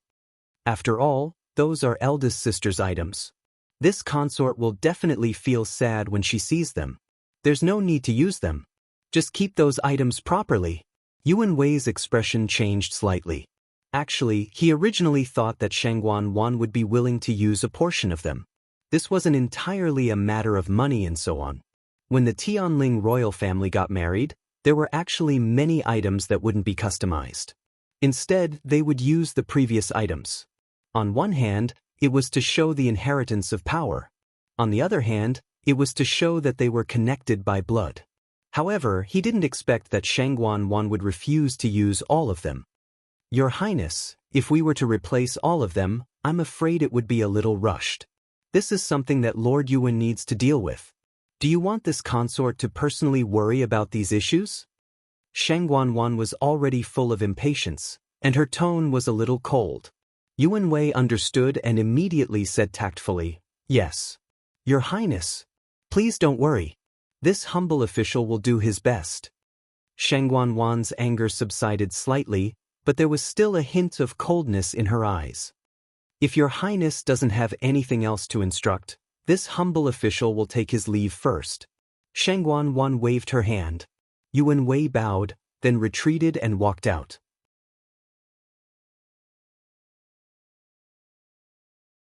Shang Wan's anger still hadn't subsided even after his figure completely disappeared outside the door. Yuan Wei's trip this time was simply to disgust her. She kept calling him Empress Concubine. He had already been dead for almost 2 years. What else was there to say? All right, don't think about those useless things. It's better to think of a way to recover your Yuan meridian as soon as possible. A hoarse and cold voice suddenly sounded in her mind. Shang Wan shuddered, and fear flashed across her eyes. If your Yuan meridian hasn't fully recovered before your wedding, I'm afraid you won't be able to raise that scepter in front of so many people, right? This sentence directly pierced Shang Wan's heart. All along, this had been her greatest worry. Senior is right. You were very afraid when I asked you to summon a few people into the palace previously. If you don't do anything now, there won't be time. Shang Wan also had a headache. But if I do it so openly, it will definitely arouse suspicion. She had only taken a portion of it from Yang Qin previously. After the matter was exposed, she was suspected for a long time and was even harshly reprimanded by Jiang Yuqing. She really didn't dare to do it now. That voice sneered. If you don't dare to call them over, why don't you go out and find them yourself? Go out? But don't worry, I will help you when the time comes. Yes. After Duga Ma Bao and the others left, Chu Luiyue looked at the black figure and sank into deep shock. She didn't recover for a long time. She had seen the first master before. She must have interacted with him before. Moreover, in that dreamlike illusion, his tone was so intimate and gentle. He called her you. An absurd guess suddenly rose in Chu Luiyue's heart. He is, digression, today at 4 p.m. As an injured person, Ben February finally had a legitimate reason to not update his novel. Sob. Will I start to recover tomorrow at 5 p.m. or noon? There are basically no blisters on my hands. Now, only patches of red spots are left. I should be fine soon. Love mobile users, please browse and read. A better reading experience comes from Love Network.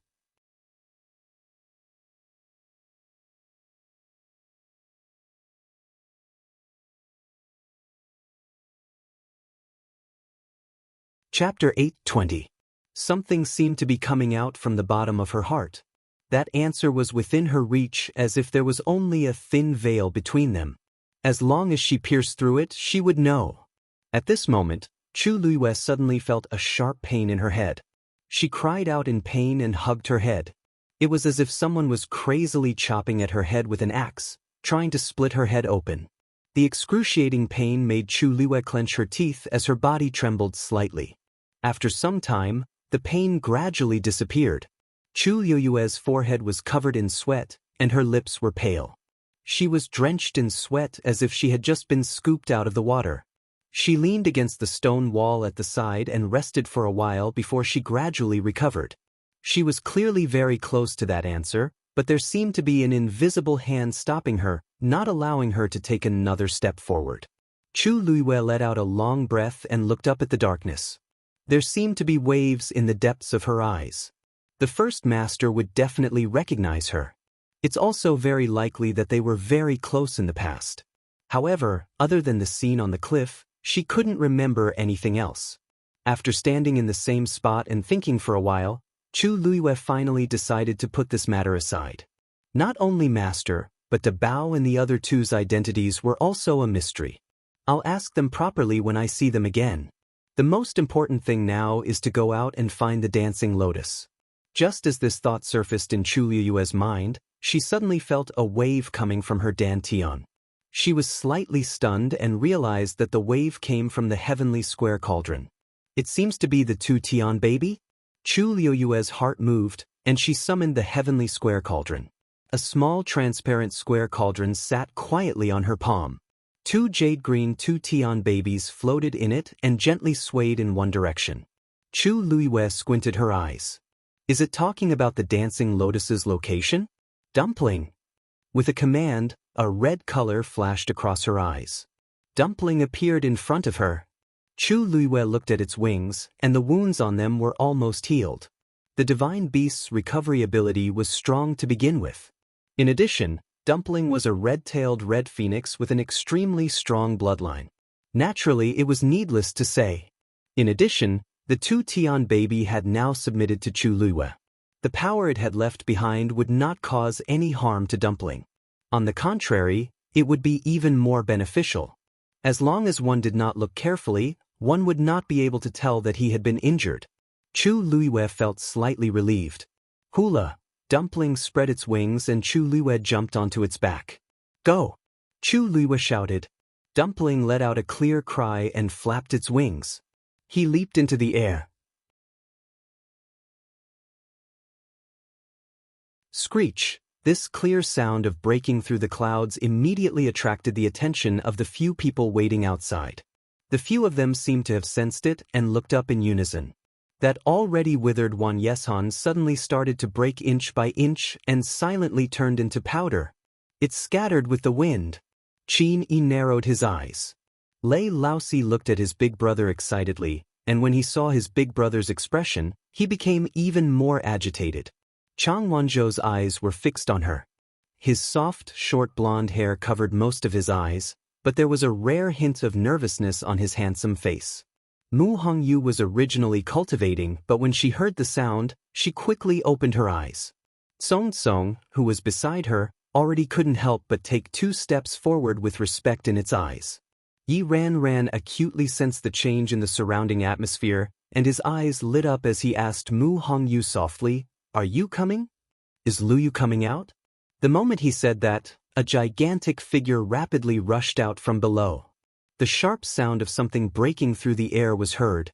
A red tail swept across the sky like a fire. It was the red-tailed phoenix.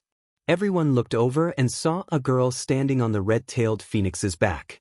Her shoulders were straight as she stood against the wind, and her black hair fluttered in the wind. If it wasn't Chu Luiyue, who else could it be? After staying in the dark space for too long, she still wasn't used to it when she suddenly came out. Luckily, it was before dawn, and the blue sky revealed a faint light. Chu Luiyue closed her eyes and quickly saw the scene in front of her clearly. She scanned the area from the corner of her eyes and saw that the entire mystic forest below had withered. At a glance, it was silent and had a sinister aura. Not far from the gradually dissipating mother tree, there were a few people standing. Luyu! Mu Hongyu couldn't hold it in and shouted first. She kept waving at Chu Luiyue excitedly and joyfully. Luyu! We're here! Yi Ran was also so agitated that his face flushed red. It's really her! She really came out. After such a long wait, nobody knew what kind of torture they went through in their hearts. But it was worth it just for this moment. Chang Wanzhou pressed his lips together. Even though he didn't have much of an expression on his face, his amber-like eyes seemed to be twinkling with stars. I know. I've always known. She will definitely be safe and sound.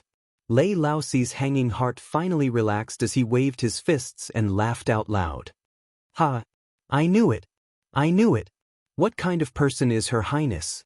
This isn't a problem at all. Qin Yi's lips curved up slightly as he stood with his hands behind his back and looked up at that girl. She was like a god of war that came back from hell as she exuded a valiant and cold aura from head to toe, making people subconsciously submit to her. Even if she was in a dangerous situation, she would definitely think of ways to solve all her difficulties and stand up again. This is the Her Highness we've been following. Seeing these few people, Chu Luiyue's heart suddenly felt warm. In an instant, all her limbs and bones seemed to be smooth. No matter what the situation is, there will always be people waiting for me relentlessly. Meeting the few people's expectant and joyful gazes, Chu Luiyue finally understood. Had never been alone in this battle. Dumpling, let's go down, said Chu Luiyue with a smile. Dumpling responded, flapped its wings, and swooped down toward the ground again. The strong aura of a legendary fiend instantly enveloped the entire space. Chu Luiyue leaped up and jumped down.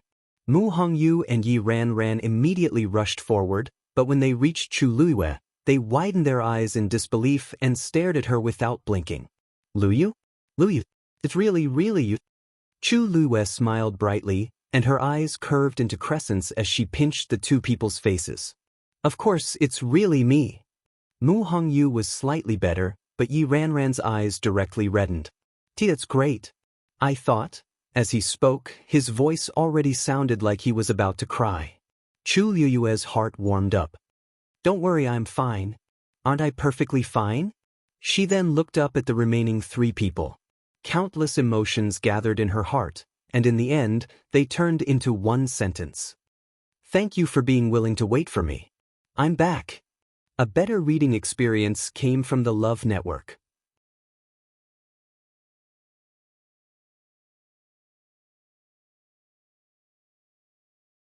Chapter 821. Qin Yi's and Lei Laoxi's expressions froze when they heard that.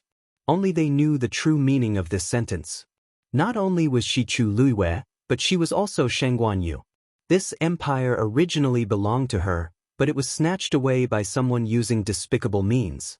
Now, she was finally back, and she was going to take back everything that she had lost. The woman in front of them was dressed normally, and her shoulders were thin. However, her pair of black jade-like eyes had a noble aura that looked down on the world. If it weren't for the fact that Mu Hongyu and the other two were still here, Lei Laoxi would have knelt down on one knee and greeted her. Her Highness is indeed still Her Highness. Our long wait wasn't in vain at all. Qin Yi glanced at him with a gentle gaze. We've been staying here for close to 2 years. Actually, even we didn't know if Her Highness was still alive or when she would return. From start to end, we relied on our stubbornness to persevere. Now, we can finally see the moon after parting the dark clouds. Not to mention Old Four, but even his heart was surging with emotions. Chang Wanzhou seemed to have sensed something and glanced over. For some reason, he felt that Qin Yi and Lei Laoxi treated Chu Luiyue differently. Even though he didn't know much about the ways of the world, he had the sharp instincts of a wild beast. If not for this, he wouldn't have been able to stay with them with such ease and wait for Chu Luiyue to come out together. He looked at Chu Luiyue and saw that her eyes were so deep that he couldn't see the bottom of them. It seemed like she was hiding a lot of secrets. Chang Wanzhou looked down. Since she doesn't want to say it now, I won't ask. There will come a day when she wants to say it, and she will naturally say it. Luyu, why were you trapped down there for so long? What exactly happened in between? How did you come out? After confirming that Chu Luiyue had returned safely, Mu Hongyu was completely relieved. The moment she relaxed, she couldn't help but ask a series of questions in one breath. Chu Luiyue was caught between laughter and tears. It's a long story. I'll tell you all about it when we get back. Yi Ran exclaimed. Luyu, you seem to have broken through again? Chu Luiyue blinked. She had stayed in the two Tian babies' god's domain for more than a year. It would be strange if she hadn't made a breakthrough. Her current realm was already peak rank 5. He was only one step away from becoming a rank 6 warrior. In fact, she had already felt that she had touched that invisible barrier several times before. It was just that she didn't have the time to focus on breaking through, so she suppressed it. As long as she wanted to, she could actually step into the rank 6 warrior realm at any time. I was just lucky, Chu Luiyue explained simply. Yi Ran's round little face was full of amazement. Master said that luck is also a part of strength.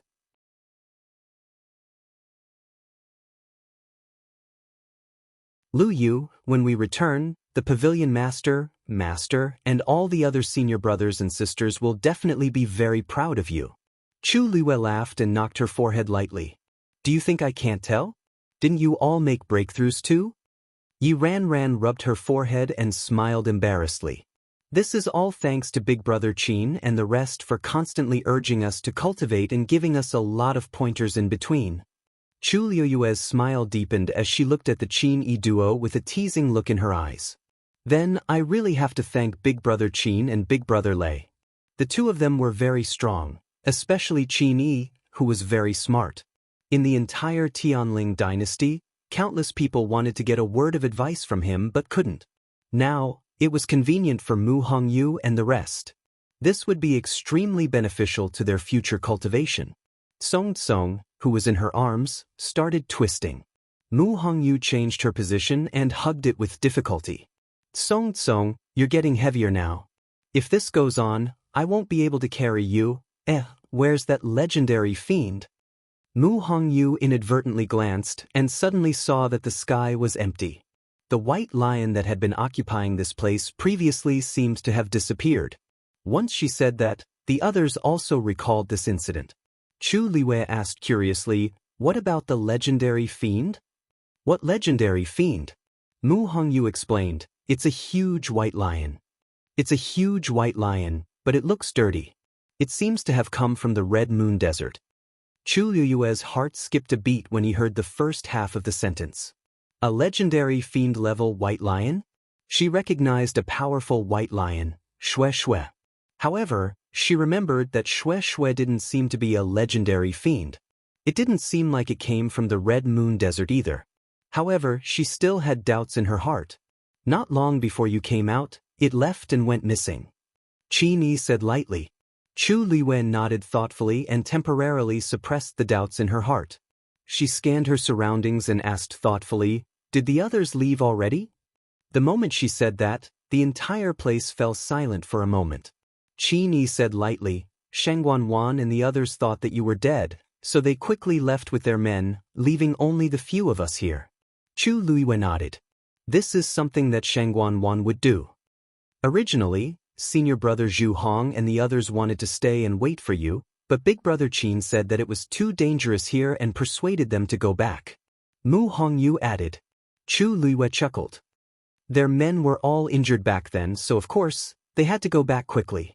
After all, they're taught by Dragon Teeth Mountain, so there's nothing to criticize about their character. Yi Ran asked, alright, let's go back now then, Lui. Pavilion Master and Master must be anxious from waiting. Most of the people had already gone back, and only they were still waiting here.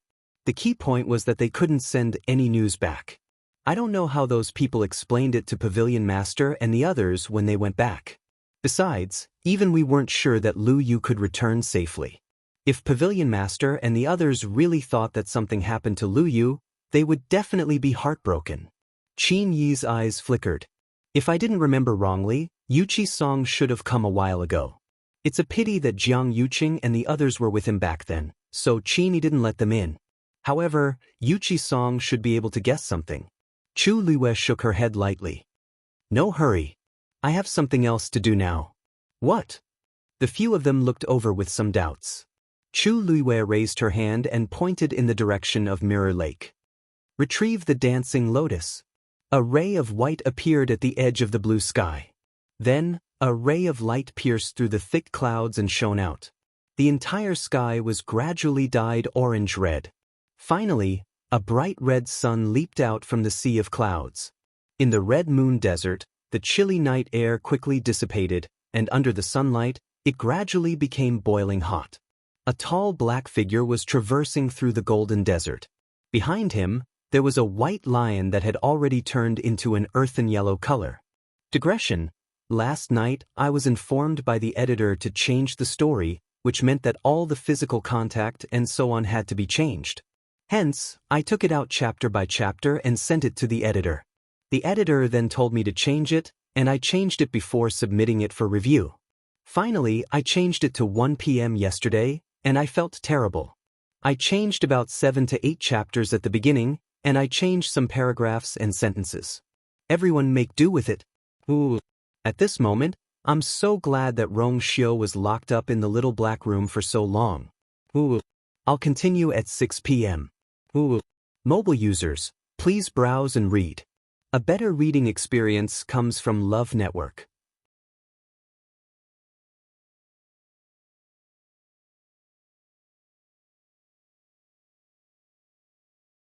Chapter 8:22.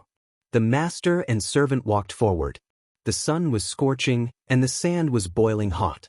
However, Rong Xiu's footsteps were very stable and maintained the same speed. If someone was here and looked carefully, they would see that Rong Xiu's feet didn't touch the quicksand. With every step he took, there was half an inch of distance between his feet and the sand. It looked like he was walking in the desert, but he was actually walking in the air.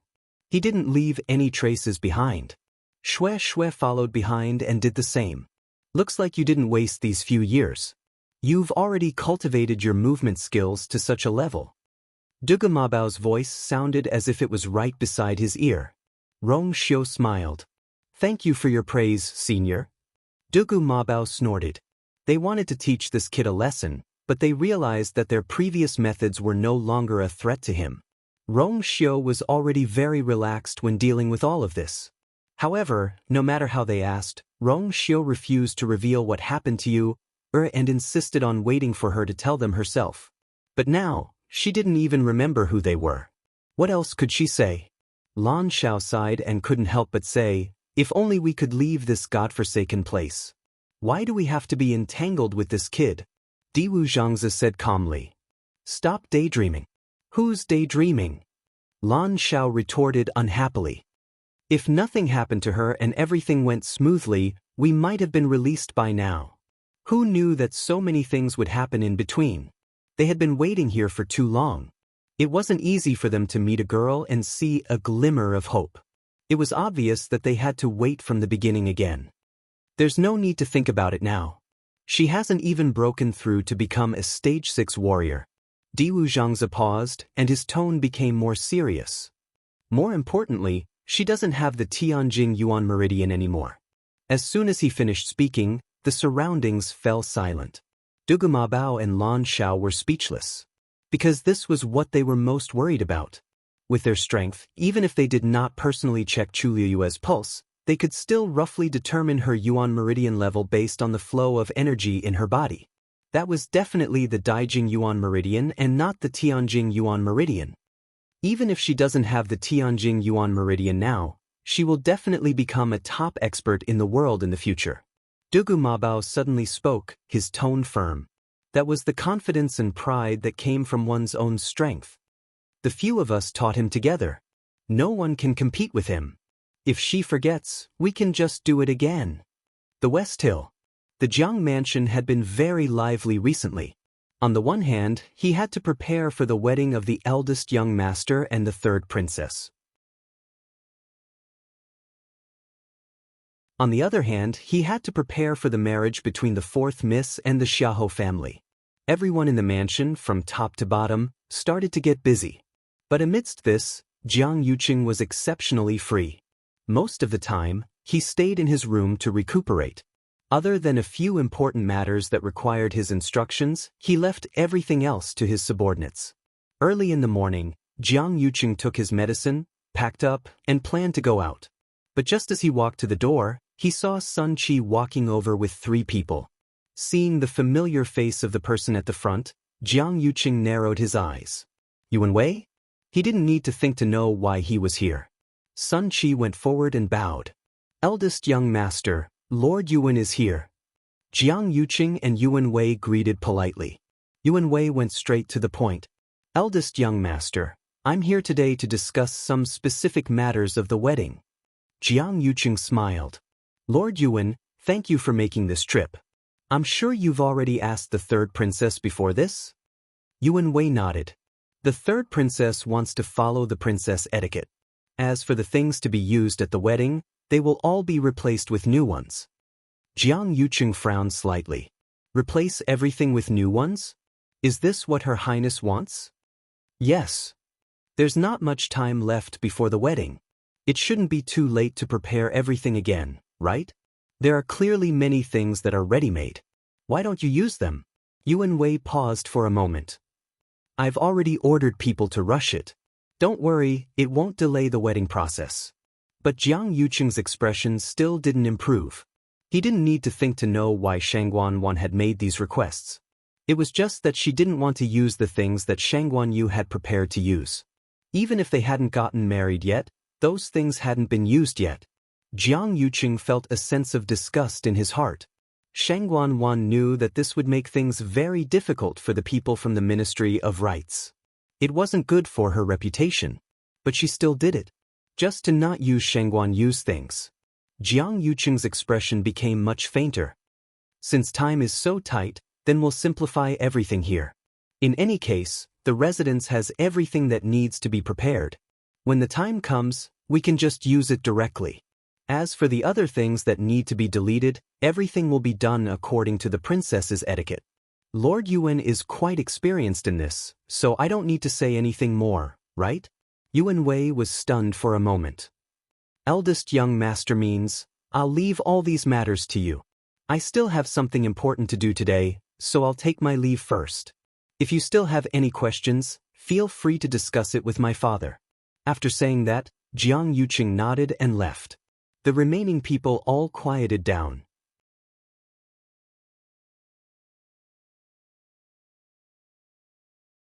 No one expected that Jiang Yuqing would leave in such a hurry. They were here to discuss the wedding matters with him. Did he just push everything away so cleanly and neatly? What was he going to do that was more important than the wedding with the third princess? Sun Qi glanced in the direction that Jiang Yuqing left and sighed in his heart. For some reason, eldest young master's mood had been very bad recently. Even he didn't dare to touch his bad luck. He could only carefully do his own things and didn't dare to ask anything else. He cupped his hands at Yuan Wei. Lord Yuan, I'll bring you to see Master? No matter what, Master's identity was still here, so it wasn't too rude. Yuan Wei came back to his senses, smiled, and said politely, that won't be necessary. We've already understood eldest young master's intentions, so we won't disturb Lord Jiang. Sun Qi didn't dare to say anything else and respectfully sent them out.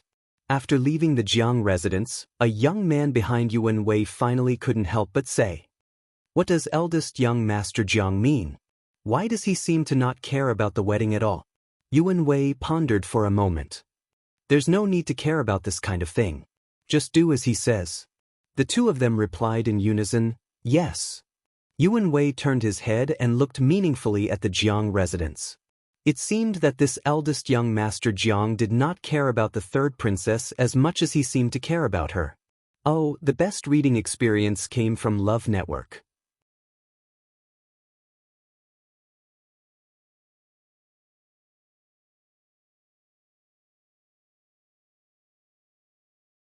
Chapter 8:23.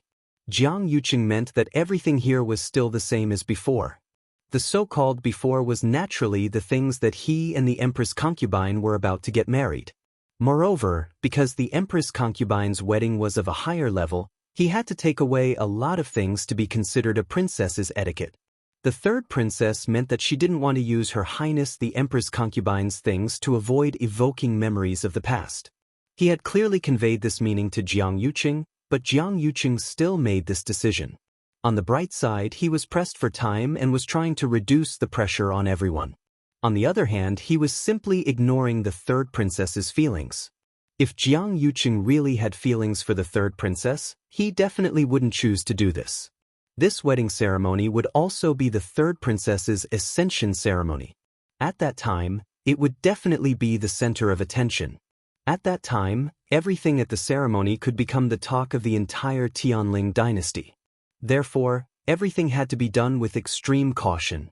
Logically speaking, Jiang Yuqing should be particularly concerned about these things. But he didn't expect his attitude to be so perfunctory. Thinking back, when he was preparing for the Empress concubine's wedding 2 years ago, everything in the Jiang residence was personally checked by Jiang Yuqing. Yuan Wei's expression changed and finally returned to calmness. He retracted his gaze and turned to leave with the two of them. Let's go. Our time is tight. Jiang Yuqing indeed didn't take the wedding to heart. He didn't even want to think about it. Because as long as he thought of this, he couldn't help but remember Shangguan's scarred face and her resentful and sinister expression. Jiang Yuqing had long known what kind of personality she had, but she hadn't gone so far in the past, so he turned a blind eye and didn't fuss too much. But now, Shangguan had become very sensitive and often lost her temper like a neurotic. Over and over again, the little bit of liking in his heart had long been wiped clean. If it weren't for, why would he choose to marry her? Jiang Yuqing's face grew colder and colder.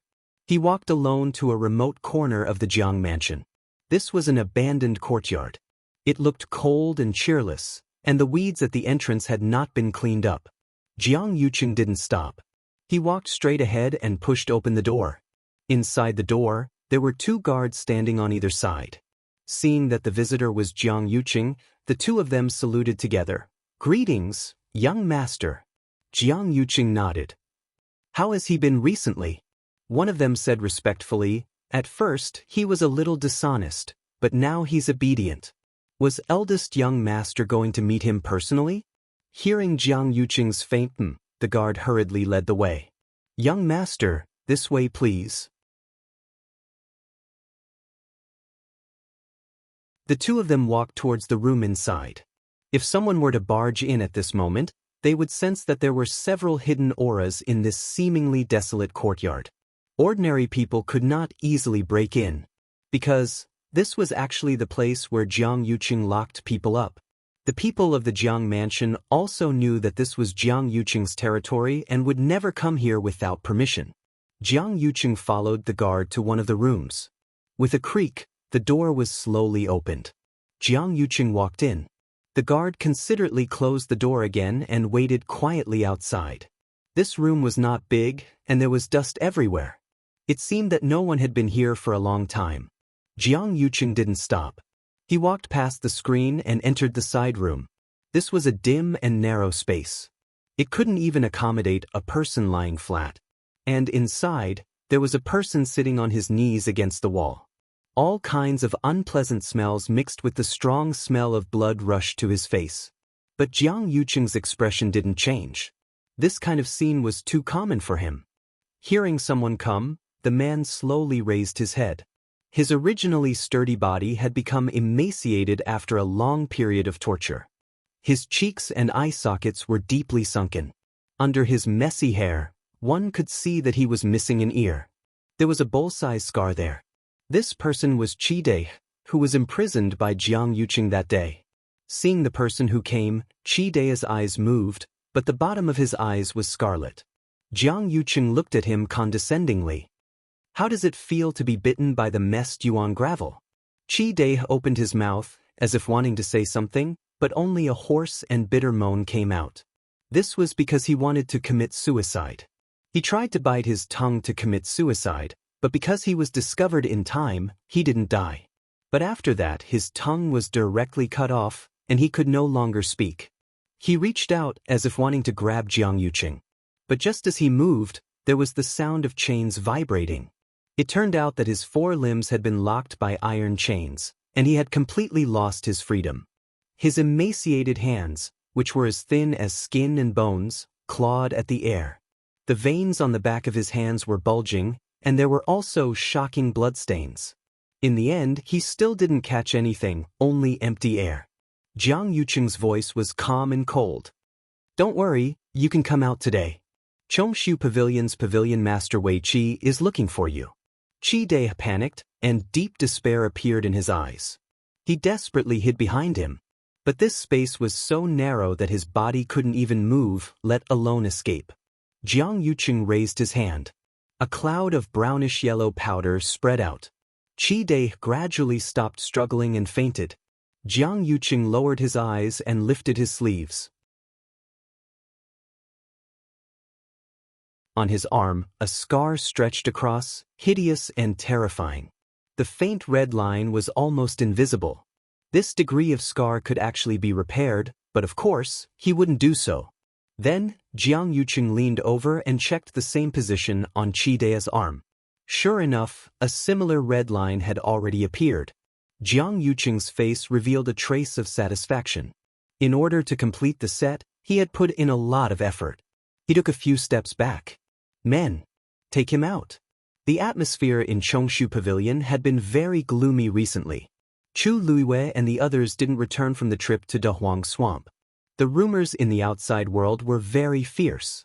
Even though most of them stayed on Qingyuan Mountain, they still heard all kinds of rumors. This couldn't help but worry them. If it weren't for Jian Fengqi's explanation and the pavilion master's good reaction, they would have rushed to Dahuang Swamp to look for him long ago. Waiting day after day made everyone very tormented.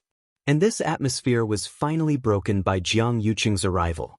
When the news came, Yuqi Song was taking care of those herbs in the herb garden. Hearing that Jiang Yuqing had brought someone, Yuqi Song frowned and ordered someone to tell Jiang Yuqing to wait first. It wasn't until he had taken care of all the herb garden that he went to see Jiang Yuqing.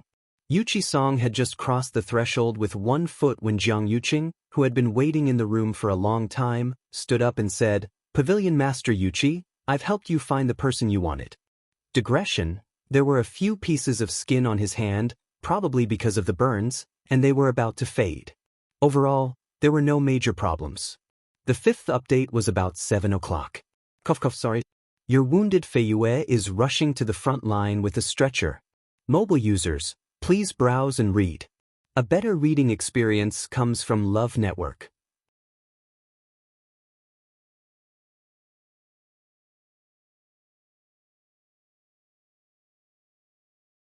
Chapter 824. Yuqi Song turned his gaze and looked at the person kneeling behind Jiang Yuqing. This person was thin, and his aura was weak. It seemed that he had suffered a lot. Some old and new scars could be vaguely seen on his exposed wrists and other places. Yuqi Song frowned. This person's name is Qi Dai. He used to be my subordinate. He did go to Nanjiang with me. After receiving your commission, I checked all these people and finally found him. In order to make him tell the truth, I used a little punishment. Jiang Yuqing spoke casually. However, Yuqi Song only needed a glance to see that Qi Dai was already half dead. He probably wouldn't live for long. The so-called "a little" punishment was probably unworthy of the name. How did eldest young master find out it was him? Yuqi Song continued to ask. Naturally, I relied on evidence. Jiang Yuqing raised his chin as he spoke. To tell you the truth, ever since I brought them back from Nanjiang, most of them were more or less injured. So, I gave them a severance fee and let them go. This time, in order to help you find someone, we gathered them together again. And that day, I found that there was something wrong with this brother Qi. First, his realm had regressed a lot compared to before, and his strength was not as strong as before. Second, there was a mark left on his left arm. That was the evidence of the backlash from the Chaos Yuan gravel. Hearing this, Yuqi Song's eyelids couldn't help but twitch. The evidence is irrefutable. It's absolutely true. Speaking of this, Jiang Yuqing sighed, and a hint of disappointment appeared on his face. I didn't expect that it was really my people who did such a thing.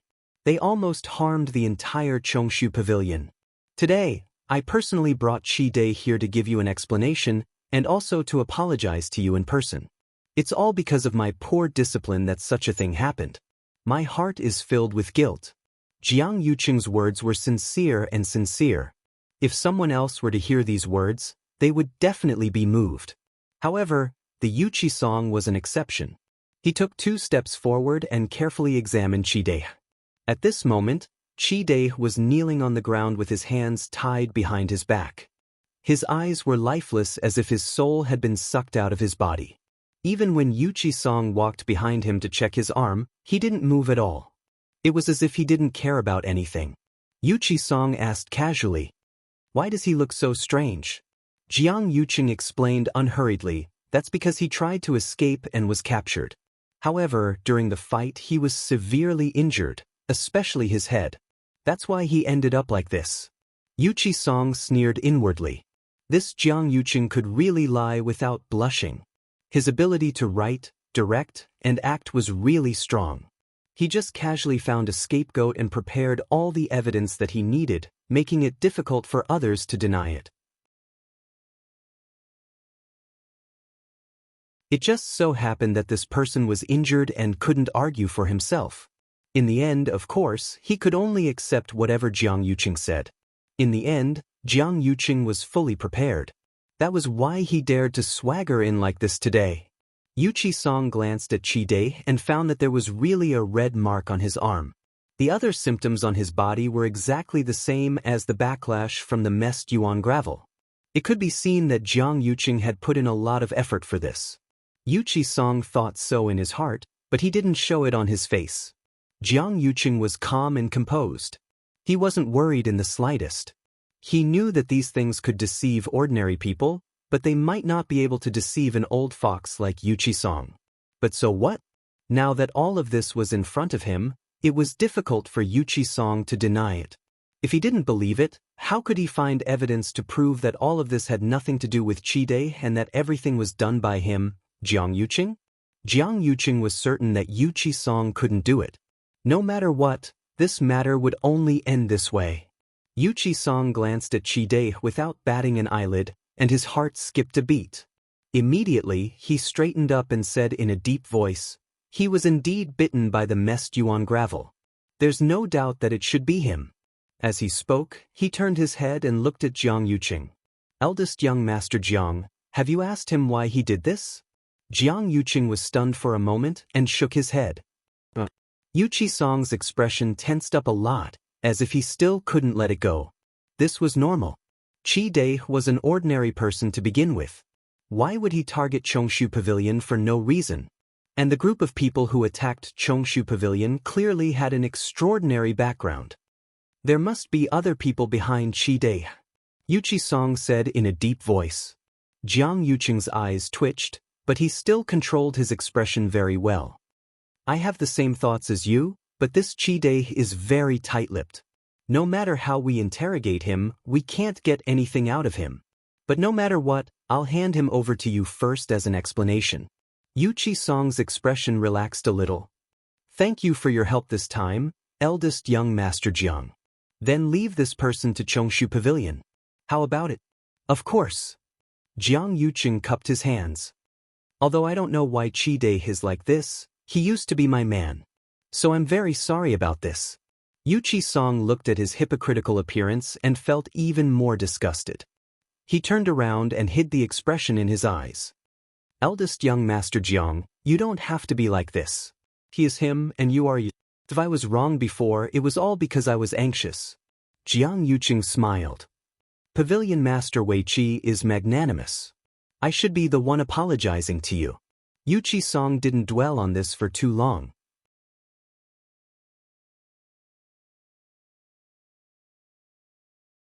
Instead, he let out a long sigh. Actually, this kind of thing is hard to predict. For example, everyone always thought that the 13 Yu guards were loyal to the Empress concubine. Who would have thought? Oh right, didn't you issue a kill order previously, and there hasn't been any progress? Digression. Tomorrow at midnight, mobile users, please browse and read. A better reading experience comes from Love Network.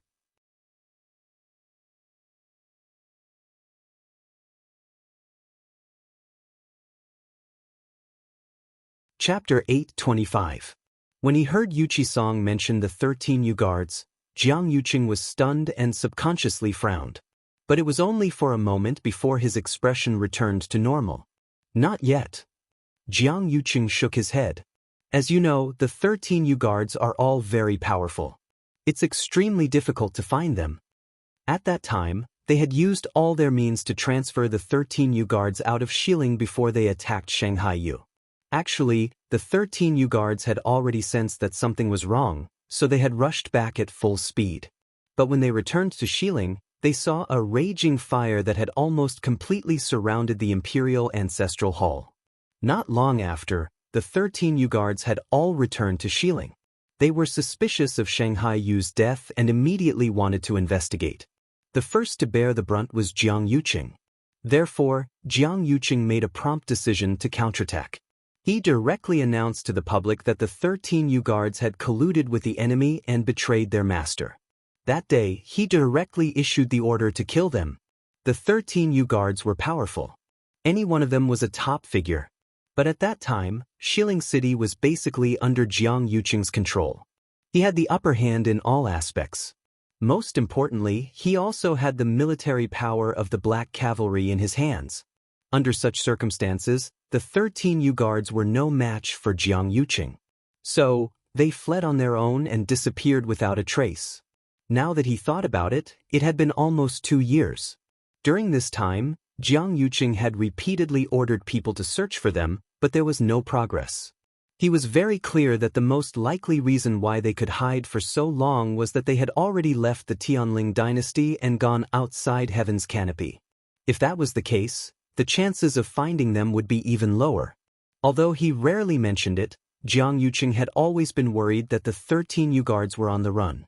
That was because these 13 U-guards were very different from the other people who followed Shanghai Yu. They were only loyal to Shanghai Yu. They wouldn't even listen to the emperor's orders without the permission of Shangguan Yu. They only had the identity of a private guard, so they had nothing else to worry about. For the sake of Chu Luiwei, they could go against the heavens without any scruples. Others might be able to use power or benefits to restrain them, but these people were completely impossible. Why did Pavilion Master Wei Qi suddenly mention this? Could it be that there's some news? Jiang Yuqing asked tentatively. Yuqi Song shook his head. When I saw Qi Dai betray you, I felt something in my heart and suddenly thought of this matter. At that time, Qi Dai was able to follow you to the southern border. Presumably, he was highly regarded by you.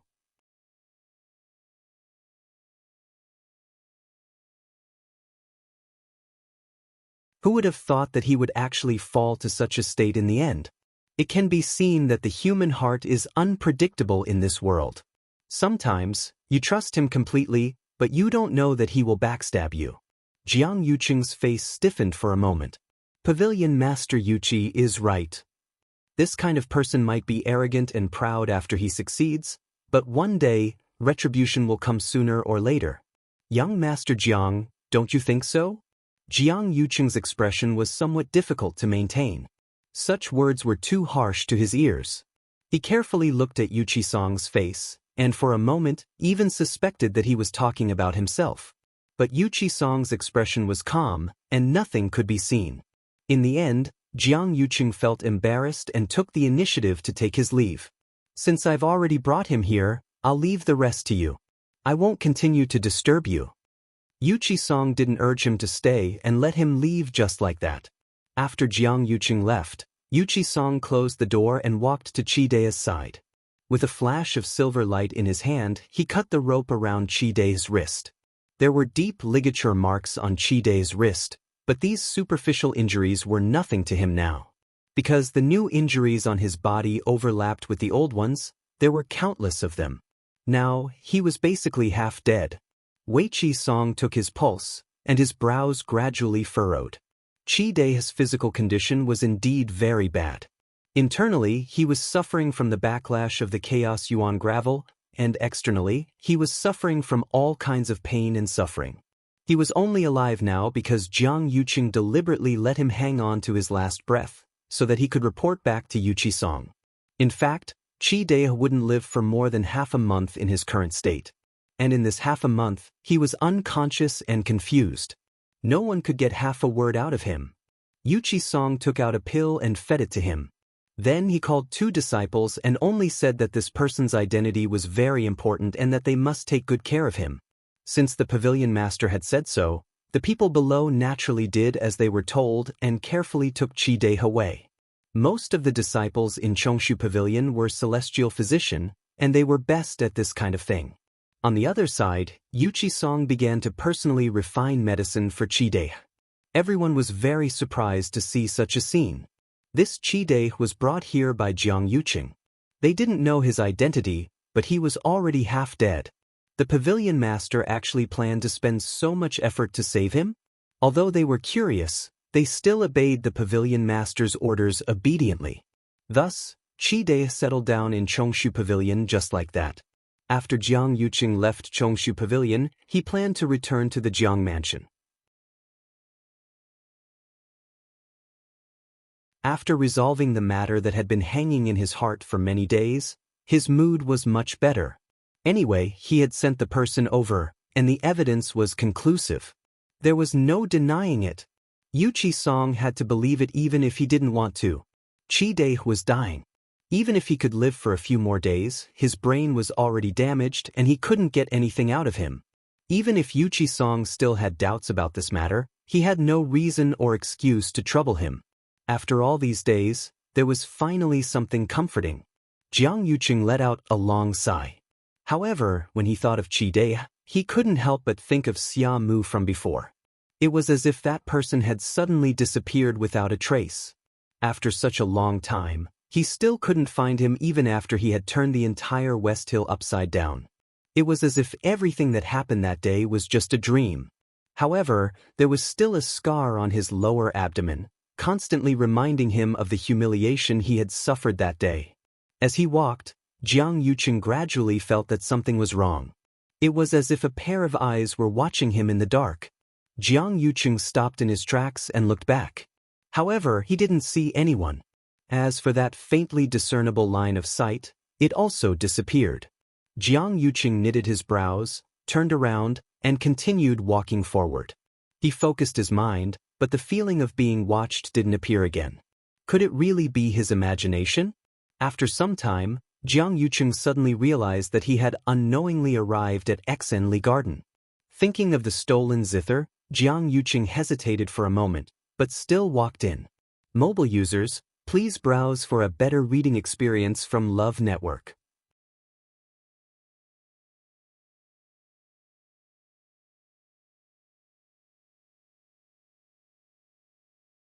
Chapter 8:26.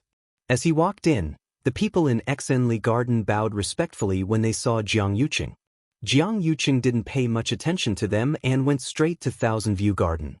When the guards saw him, they said in unison, "Greetings, eldest young master." After the zither was stolen, Jiang Yuqing transferred a lot of people here to guard it strictly. Therefore, the place was now heavily guarded in all directions, both in the open and in the dark. However, Jiang Yuqing hadn't come here since the day the zither was stolen. He stood by the lake and glanced at the zither room. "Have there been any abnormalities recently?" The guard said, "In response to eldest young master, there hasn't been any abnormalities." Jiang Yuqing waved his hand and dismissed them. He walked towards the zither room. In fact, he had guessed the situation. The most important thing in the zither room was the zither. Since the other party had stolen it, there was a high chance that they wouldn't come again. But who would be interested in this ancient zither? Although it was precious, it was just a zither. Moreover, the zither's appearance was very special. It was in the shape of a phoenix's tail, so it was also called the phoenix tail zither. Almost everyone in the Tianling dynasty knew that it was the princess's favorite zither. So, from this point of view, it was absolutely impossible for that person to sell the zither. They didn't even dare to take it out for others to see. Was it really just to take the zither for themselves? Jiang Yuqing couldn't figure it out. And no matter how hard he tried, he couldn't think of any characteristics of that person at that time. He once suspected that it was Mu Hongyu, but the aura seemed a little different. Dragon Teeth Mountain. Jian Fengqi was leisurely today, so he planned to go down the mountain. As soon as he reached the foot of the mountain, he saw an ordinary-looking young man talking to the guard at the door. Jian Fengqi didn't pay much attention at first. Just as he was about to walk over, he vaguely heard Mu Hongyu's name. He stopped in his tracks and looked over. "What's going on?" When the guard saw him, he hurriedly bowed respectfully and said, "Young master, this person is here to deliver a letter." He said that it was a letter from Mu Hongyu's family. We told him that Mu Hongyu was not on the mountain now, so he could keep the letter and pass it to her in the future. But he wouldn't, and that's why. Jian Fengqi looked at the man who delivered the letter. "What's your name?" Jian Fengqi asked while sizing him up calmly. This person looked very ordinary. If his face was placed in a crowd, he would be forgotten in the blink of an eye. However, this person's eyes were clear and resolute. He didn't seem like an ordinary person. Most importantly, this person gave him a vague sense of familiarity. It was as if he had seen it somewhere before. "I'm Qin Chi. I've delivered a letter for Miss Mu Hongyu before." However, at that time, the person he met was Miss Chu Luiyue. Qi Han did not expect to meet Jian Fengqi at this moment. They had interacted with Jian Fengqi many times before. If not for the fact that his aura had been changed by Little Hachi's elixir, Jian Fengqi would have recognized him. Although this was what he thought, Qi Han's expression was still very calm. When Jian Fengqi heard this, he immediately believed him. He remembered clearly that the letter from Mu Hongyu's parents was indeed delivered by Chu Luiyue. Xianxia must be one of the people in Xiling City who specialized in delivering messages to and from Heaven's Canopy. I'm Jian Fengqi. Hongyu is indeed not back yet. I'll personally take care of her letter and pass it to her in the future. How about that? Jian Fengqi's lips curled into a smile. It's normal for you to be worried about others. However, you should know that I was the one who redeemed Hongyu back then, right? It's only right for me to pass her things to her. Everyone in Xiling City knew that Jian Fengqi had once spent 6 million white crystal coins to buy Mu Hongyu, who had the faint yuan body.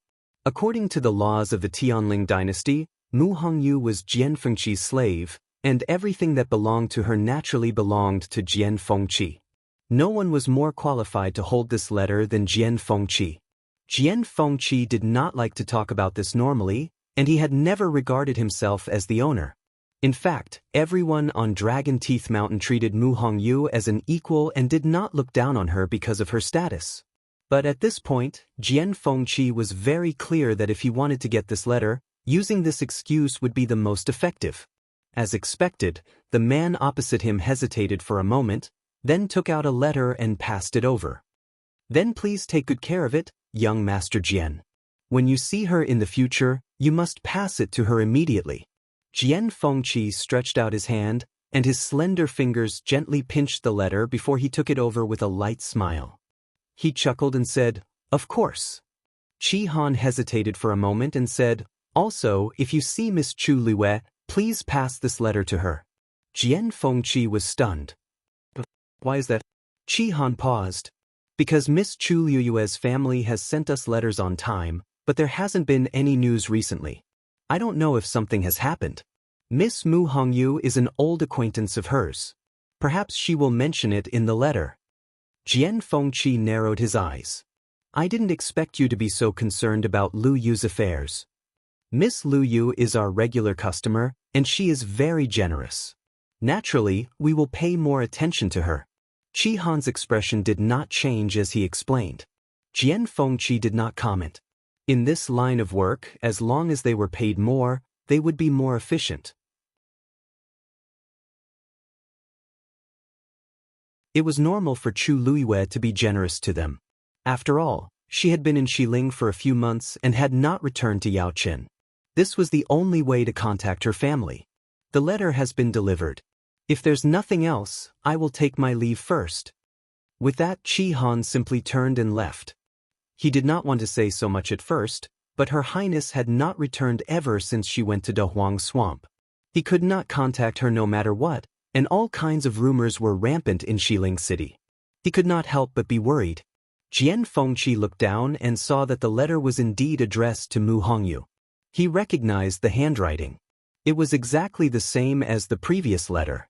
It was confirmed that it was a letter from Mu Hongyu. However, he felt that there was something wrong with that Qianqi. Jian Fengqi put away the letter and looked up. Looking at Qianqi's back, he felt an inexplicable sense of familiarity. Suddenly, a white light flashed across his mind. "Wait!" Qi Han stood still and looked back. "Is there anything else, young Master Jian?" Jian Fengqi caught up with him and stood still in front of Qianqi. "You." Jian Fengqi's throat tightened as he stared at the young man in front of him. This face was unfamiliar. This voice was also unfamiliar. But this gaze, Qi Han seemed to sense something and slowly clenched his fists in his sleeves. Jian Fengqi said word by word, "Have we met before?" Digression. The system seems to be cramping again. There is a synchronization problem. Everyone, please wait for a while. We will continue at 6 p.m. Mobile users, please browse and read. A better reading experience comes from Love Network. You're tuning in to the Wang Lin's Journey YouTube channel. Don't forget to subscribe and join us on this journey to catch the most captivating stories.